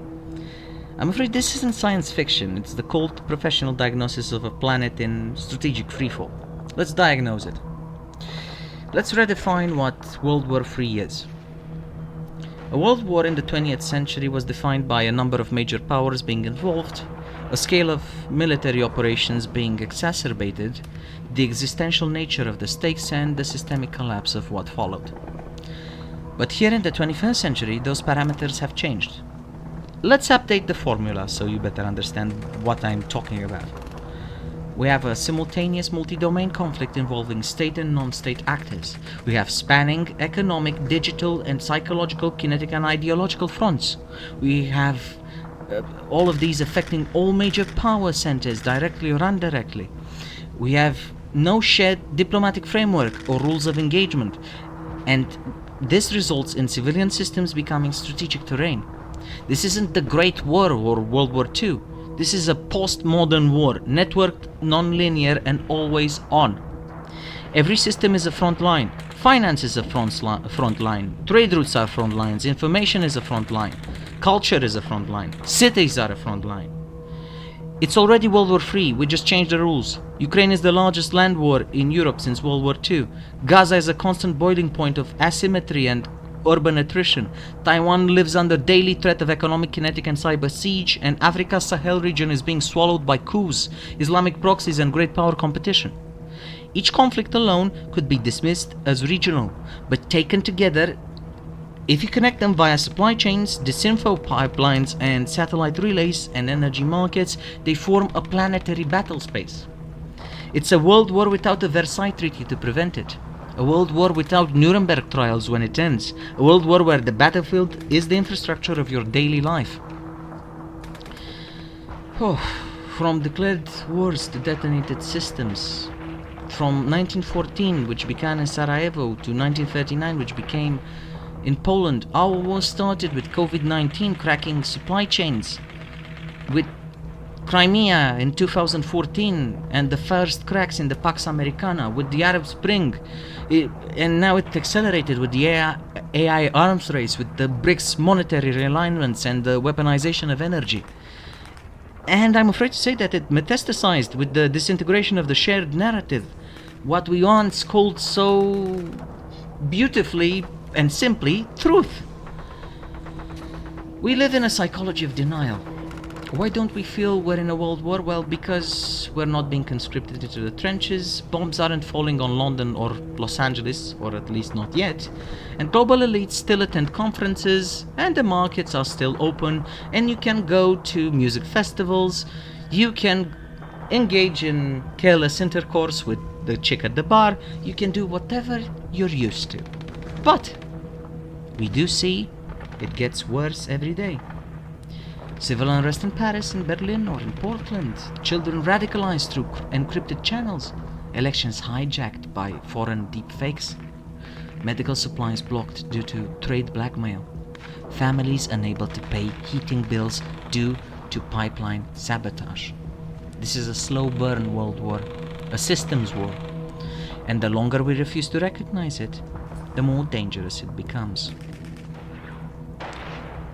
Let's change the frame, not the facts. World War III has begun. Not as a mushroom cloud, but as a million silent detonations across the infrastructures of trust, truth and trade. If you want to survive the century and rebuild after it, you'll need to see it clearly. This isn't just a war between nations, it's a war within them. A war of meaning, a war of memory. A war not for land, but for the code that governs civilization. Now that we've defined, the next question is, how did we get here? After all, we were promised a new world order after 1945. We were told that NATO, the UN, Bretton Woods, and the global commons would keep us safe. And for a while they did, but institutions like civilizations rot when they lose purpose, courage and clarity. Let's go quickly over a chronicle of their undoing. For decades, the West claimed the mantle of a rules-based international system. But ask yourself, whose rules, who enforced them, and what happened when they were broken? From Iraq's invasion to NATO's uneven interventions, from drone wars to unilateral sanctions, the system that claimed to defend law began in the shadow of selective legality. As a result, Russia felt emboldened, China felt justified, and the global South felt betrayed. And the rules fractured under the weight of hypocrisy. And then comes 2008, the year that confidence broke.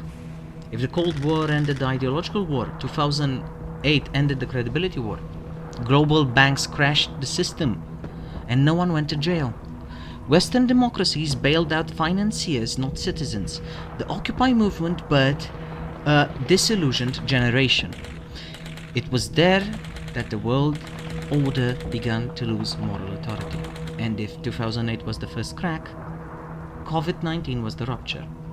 The pandemic proved that the world can't cooperate. Nations closed borders, hoarded supplies and blocked vaccine exports. China covered up, the WHO equivocated, and the West scrambled. Instead of a coordinated human response, we got InfoWars blaming each other, supply chain wars fighting for masks and medicine, and vaccine nationalism instead of global distribution. It proved that in a real crisis the world was a pack of rival tribes, not a family of nations. Then the 20th century had diplomacy disintegrating. Summits, red telephones, arms, treaties, track 2 channels. That was the game of the 20th century. Today, the UN Security Council resolutions are symbolic theater, Geneva Conventions are violated in every major conflict, and diplomatic talks are replaced by Twitter posts. Most dangerously, mediators are gone. There is no Kissinger, no Nyerere, no neutral state to negotiate peace. What is no longer the failure of diplomacy, it's the default when diplomacy doesn't exist. The treaty infrastructure is in ruins. The scaffolding that held back Armageddon has collapsed. The INF treaty, dead. Open skies, gone. START, on life support. GCPOA, abandoned. Climate accords, ignored or weaponized. Now tell me that I'm insane. There is no framework left to constrain. Nuclear proliferation, space militarization, AI arms races, tactical first strikes. What remains is a mutual suspicion and escalatory logic. That's it. As a poet, I would like to use the following metaphor. Institutions lost the mandate of heaven. The UN, the IMF, the EU, the World Bank were once pillars of a post-war order. Today they are either paralyzed in the case of the UN, perceived as tools of US hegemony in the case of the International Monetary Fund, drowning in bureaucracy, as my home is in the European Union, or bypassed entirely as the World Bank via alternatives such as BRICS. Why? Well, because institutions must evolve with power. And I'm afraid power has moved past them. From west to east, from nations to networks, from civic legitimacy to algorithmic control. The old institutions refused to update their firmware. And this resulted in a trend from globalization to fragmentation. In the 1990s, globalization was the promise. Trade would bring peace, the internet would connect minds, and mobility would erase borders. Instead, now we have weaponized logistics, information silos, and harder borders and digital walls separating us. Globalization is not dead, but it has turned predatory. We've entered the age of friendshoring, of weaponized tariffs, of strategic autonomy, and of energy nationalism. Where once we had a connected world, we now have fortified islands. This is the collapse of convergence. And here's the dark irony. It wasn't war that broke the global order, it was a convergence of failures. You had political corruption, intellectual cowardice, economic dogmatism, technocratic arrogance, and just plain old elite detachment. The collapse didn't come with an explosion, it came with meetings, missed warnings, and muted alarms. It was death by inertia. What's the conclusion? Well, some would say that there's nothing left to inherit. There is no international community, there is no rules-based order. There is only a contested map and the ruins of agreements made by men now dead. The next global order will not be born peacefully, most likely. It will come through struggle, friction, and selective survival.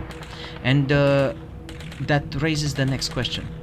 Who are the new players of this broken world, and who rises from the ashes of the collapsed international rule-based system? I'm afraid we will find ourselves in an age of multipolarity without multilateralism. Many thrones and no emperor, if you will.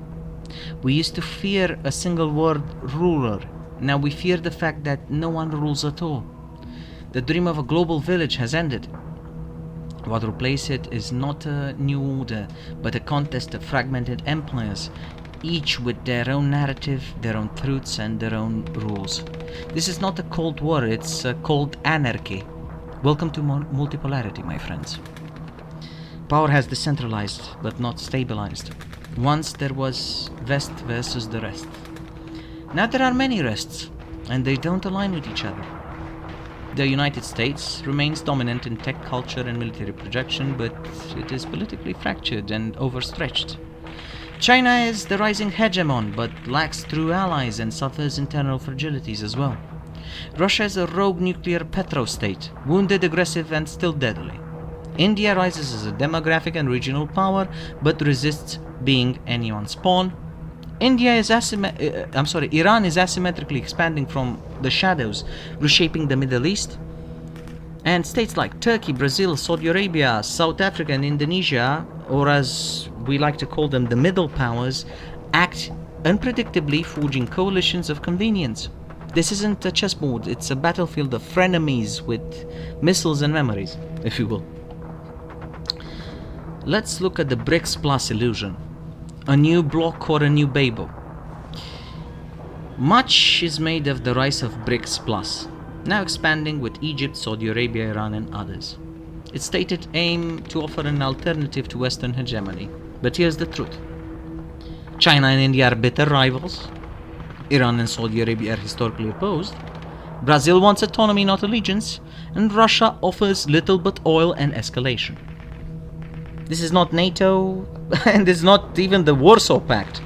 This is a tactical alignment of grievance, not of values. And hatred makes for poor alliances. The BRICS bloc is a coalition of contradiction. Powerful, yes, but fragile. You have China, the reluctant empire. China has the numbers, the economy, and the long-term vision, but it lacks friends, trust, and cultural legitimacy abroad. The Belt and Road Initiative was supposed to be China's Marshall Plan. Instead, it's a debt trap for unstable states, many of which are now pivoting to India or the Gulf. China's military grows, but it has never fought a modern war. Its AI and cyber capabilities are real, but its domestic economy is softening. Xi Jinping dreams of a Qin Shi Huang, but China fears becoming the next USSR. Then we have Russia, our favorite spoiler state. Don't confuse weakness with irrelevance. Russia doesn't need to win wars, it only needs to prevent others from winning. This can be done with nuclear weapons, energy blackmail, Wagner-style proxies, and disinformation black ops. Russia has positioned itself as the great disruptor, a geopolitical arsonist with a fireproof coat. It doesn't build, it breaks.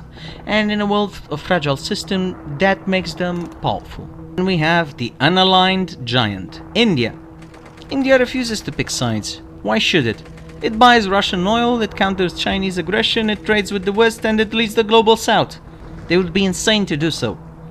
India knows it is the last demographic superpower, a rising civilization state, not a client. But India also carries deep internal tensions. Religious nationalism, infrastructure gaps, and water and climate stress. If India manages its rise with stability, it could define the 21st century. If not, it becomes another balkanized superstate in waiting. The middle powers, as I said, are the wild cards. In the old system, states followed blocks. Now, mid-tier powers are free agents with nukes, drones, and sovereign wealth. Turkey switches sides mid-conflict, Saudi Arabia courts both Xi and Trump, Brazil flirts with China but plays green for Europe, Vietnam, Indonesia, and the United Arab Emirates balance soft authoritarianism with hard pragmatism. These are the new swing states of geopolitics, small enough to maneuver but big enough to matter. Then we have private power as a sovereign force, because not all power is national anymore.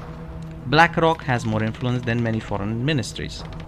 SpaceX can dictate orbital access. OpenAI, Palantir, TikTok, and Huawei shape cognition more than textbooks.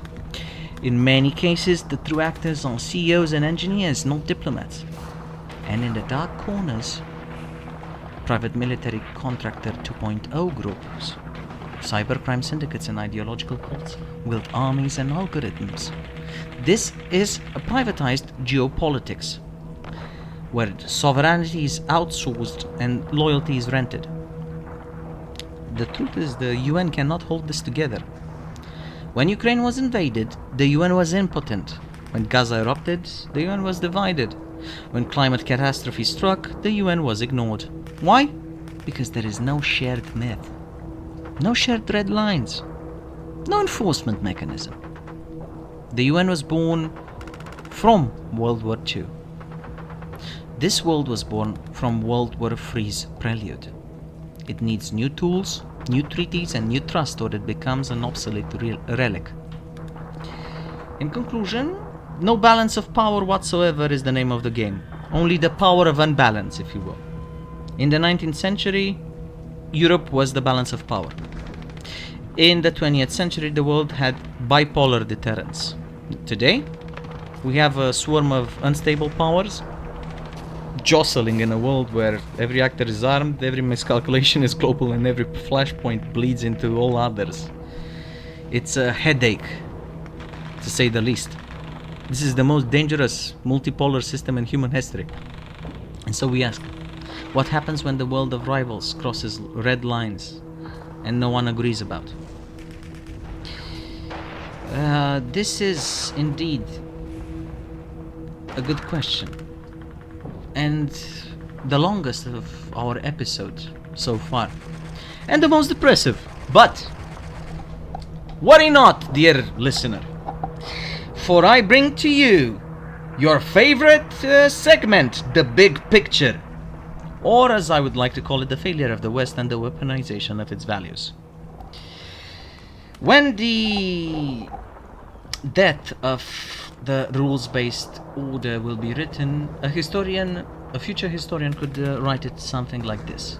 The empire wasn't defeated, but it imploded. The West, or at least its old version, did not fall to invasion. It fell to exhaustion, to internal corrosion, and to the brilliant inversion of its own ideals. Rights became weaknesses, openness became exposure, and tolerance became surrender. A civilization that lost its narrative cannot endure. The West, once a beacon of Enlightenment values, industrial power, and liberal democracy, now suffers from ideological disorientation. It no longer knows what it is for. Freedom has become dissociated from responsibility. Rights are always invoked, but never the duties that back them. Diversity is prized, but cohesion is ignored. Justice is demanded, but truth is relativized. Every institution, be it university, parliament, or press, is fighting an eternal legitimacy war. I'm afraid the barbarians aren't at the gates. They're tenured, verified, and in your HR department. What we have is psychological and cultural self-sabotage. Self-hatred is seen as a virtue, where entire generations are being raised to believe their civilization is uniquely guilty, irredeemable, and oppressive. We also have a sense of historical amnesia. The canon is discarded. National myths are deconstructed and seen as racist, but nothing is built in their place. Virtue signaling replaces statecraft. Foreign policy becomes performative, moralistic, and inconsistent. Moral inversions are the norm. Anti-Western regimes are lauded as victims, while Western nations are cast as inherent villains, even by their own elites. The West no longer exports culture, it exports apology. What we have is our open society, our lovely open society, being weaponized. This is to say, being turned into weaponized openness. The free internet is now a battlefield of disinformation, of cyber warfare, and soft coup attempts. Academic freedom is exploited by foreign intelligence to inject propaganda and recruit. Migration policies meant for humanitarian aims are now tools for destabilization and electoral warfare. Corporate wokeism aligns with authoritarian capital, making exploitation with slogans a possibility. The very tools of Western modernity, free speech, open markets, cultural pluralism, are used against the West itself. The virus didn't breach the wall. The code was inside the wall. We have a hybrid invasion, migrants, memes, and meth. Free case studies of value inversion are quite easy to describe. You have Libya, Belarus, and Turkey all using refugee flows as pressure campaigns. Smuggling cartels and foreign intelligence services blend logistics and politics alike. They target is overloading the state's capacity to polarize democracies and collapse border credibility. Then we have information chaos. Meme campaigns drive youth radicalization, anti-state ideologies, and mass apathy. China and Russia backs hyper-progressive and hyper-nationalist voices, simultaneously to confuse and to convert. Narco-proxy networks are also an issue. Cartels act as non-state actors, destabilizing the US borders. Meth, fentanyl, and heroin crisis hollow out entire towns and generational labor pools. Intelligence suggests ties to Chinese and Iranian facilitation in logistics and laundering. Identity as a weapon is the name of the game in the Third World War. Identity politics, once a path towards inclusion, is now a tool of atomization. national unity fractures into intersectional grievance stacks. Disagreement is recast as violence, and compromise is oppression. Foreign regimes amplify these divides through targeted algorithmic interference. A civilization that forgets what unites it will remember only what divides it, and burn in that memory. Then we have institutional rot, from statesmen to managers, it's all the same. Parliaments now function as culture war arenas, not legislatures.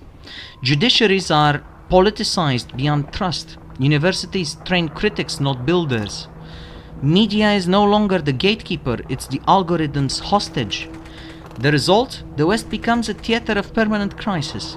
Elections don't solve problems, but deepen them. Protests replace policy. Every issue becomes existential, while existential threats are ignored. Let's make a parallel with my favorite time period, with Rome. The trend is not new, it's ancient. Late Rome tolerated the erosion of virtues and of gravitas. They invited foreign soldiers to defend them. They turned citizenry into spectators, not stewards. Their god became entertainment, and their senate became theater. Sounds familiar? Well, I'm afraid we're not in 1940, we're in 410. The gates are open, and this time the fires are internal. A final thoughts about collapse. Collapse is a choice. Collapse is not inevitable. But decline is comfortable, it's even romantic. And comfort becomes decay. To reverse course, the West must reclaim moral seriousness, embrace truth over popularity, rebuild institutions, not just brands, and stand for something again. Because in this war, neutrality is extinction, and you cannot win a civilizational war while doubting your own civilization existing. What comes next? Well, let's look at a possible evolution up to the 2040s and beyond. In futures that never stabilize, power belongs to those who anticipate collapse and build within it. World War III will not end with a peace treaty. It will mutate, metastasize, and shape the century. In some regions it will be felt as fire, in others as silence. But everywhere, its architecture will reshape life until something even more permanent emerges. First scenario is one that I've already mentioned: cyber feudalism. When states fail to secure cyberspace, tribes will. By 2040, a significant portion of global life may no longer be regulated by the traditional nation-state in its place. In its place, you will find platform states, mega corporations, especially in AI or biotech or finance, providing digital citizenship, health systems, and even private security.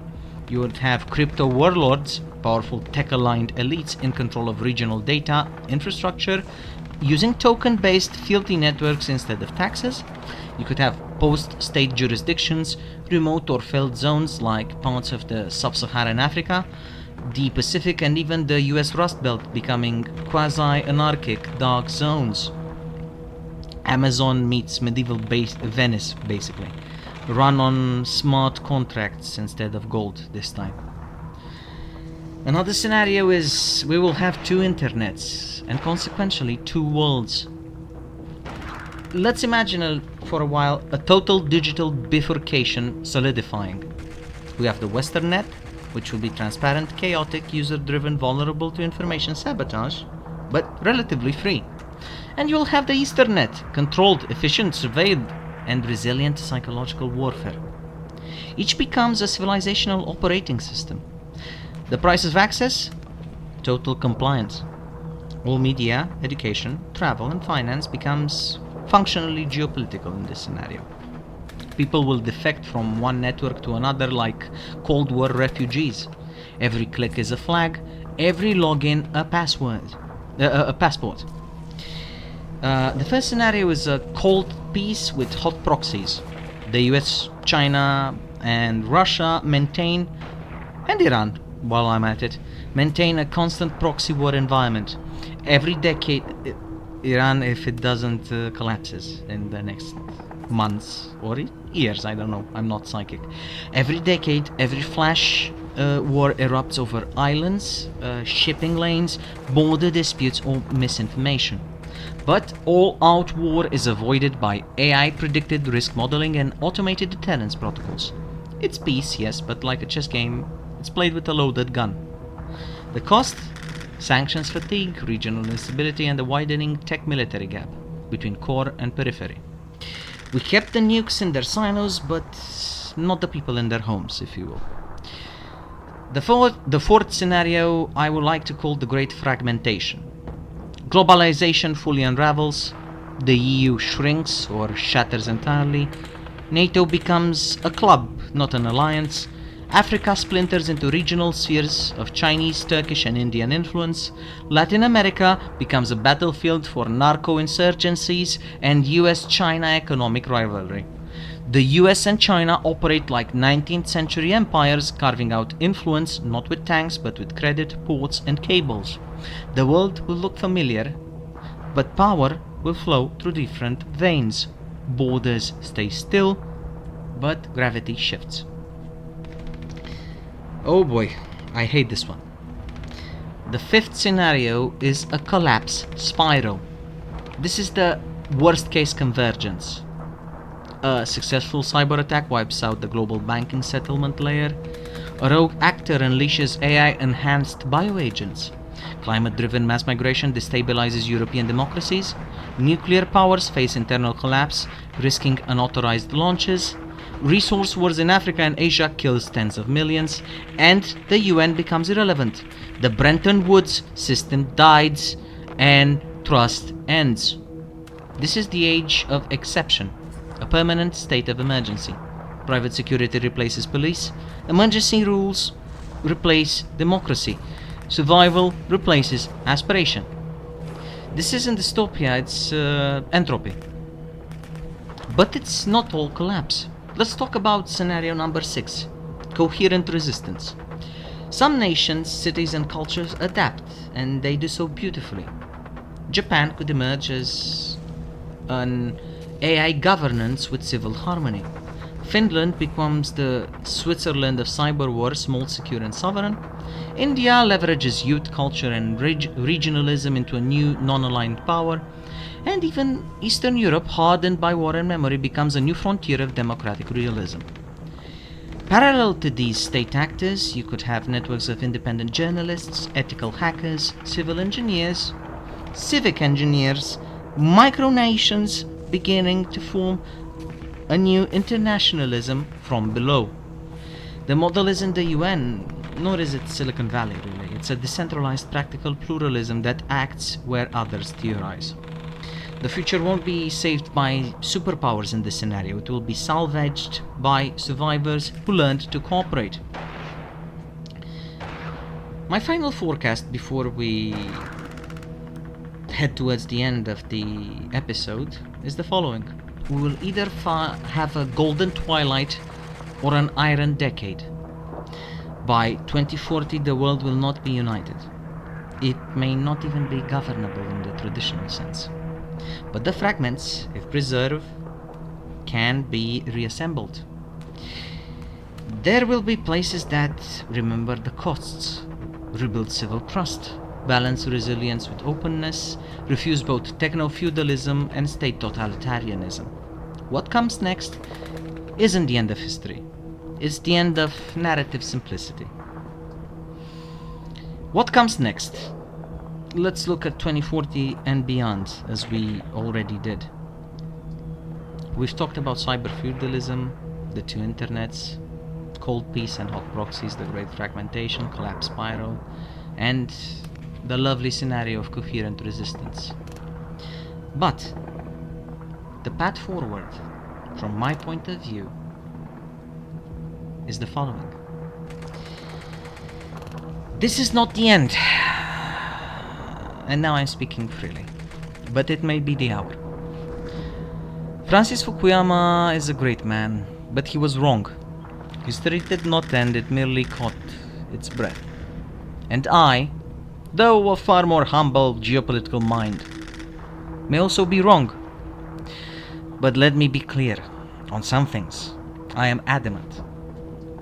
We're all, across this fragmented, fracturing West, under siege. From Seoul to Kyushu, whose neon nights sleep beneath the shadows of missiles and menacing treaties, to Vilnius and Prague, whose cobbled streets now hum with NATO boots and whispered contingency plans, to Edinburgh, where old banners fly but new threats are seldom spoken, and to Los Angeles, where the war arrives not with tanks, but through screens and silicon and drugs.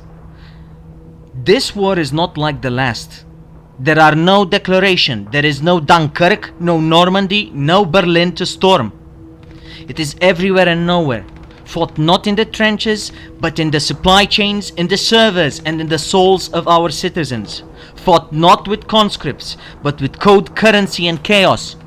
It is a war without front lines, but that does not mean it does not have heroes, or it does not mean it is hopeless.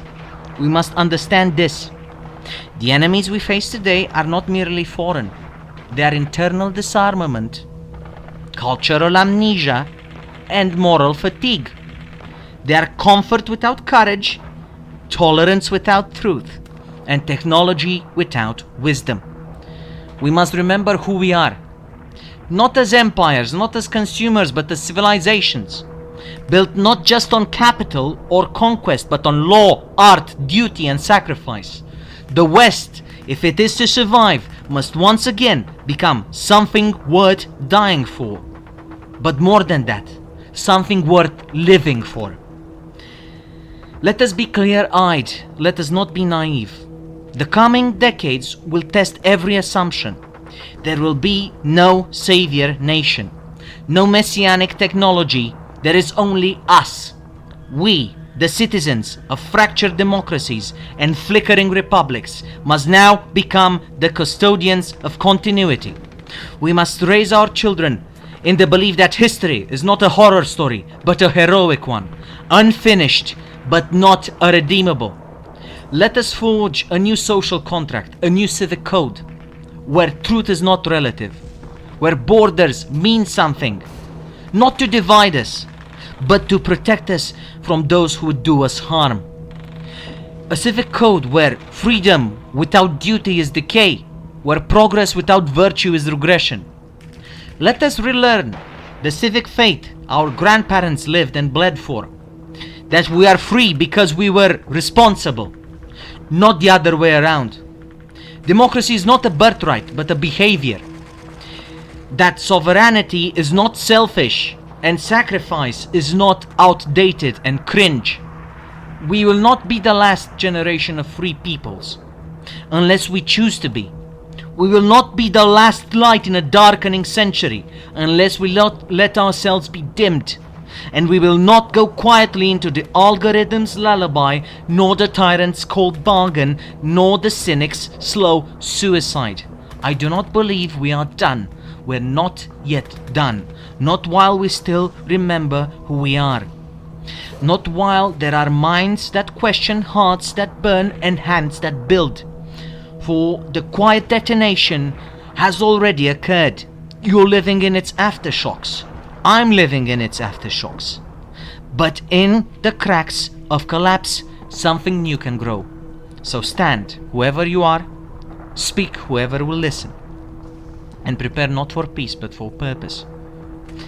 Remember, no matter what other people tell you, the West is a force for good, with all its faults. Berlin, Bucharest, Paris, London, Rome, Vilnius, Warsaw, Sofia, Budapest, Athens, Taipei, Tokyo, Seoul, Washington DC, and Canberra. These are the beacons of the world. The places where people used to aspire to live. The locuses where the values that made us great came to pass. These are the beacons of the world. And we should not let the lights of our great civilizations slip quietly into the night under the guise of self-hatred and self-doubt. No civilization is without its faults. No civilization is without its mistakes or its acts of violence. But our cultures, unlike those who would stand against the West, are not inherently despotic. These are the cultures that were the first to speak of human dignity and the first to enshrine them into law. Stop fighting each other, left versus right, conservative versus progressive, religious versus atheistic. Let us all hold hands as brothers and sisters of the light of the West, and let us rebuild where others would have us tear down, and burn to ash so that they may rule over our collective civilizational graveyard. Oof. This has been a long episode and I got a bit heated. Now, thank you for listening. This has been a very long episode for me as well. I pray for all of you, even those who disagree with me viscerally, because that's what the West is about. The fact that I may disagree with you, but I will die for your right to hold your opinion. This has been Realpolitik Confidential, episode 10. It was our special. My name is Alex Krishan, and remember our motto: less ideology, more analysis. And for this special I will also add less panic and more preparation, less noise and more signal. Until next time, dear listeners, stay safe out there and God bless you all. Goodbye.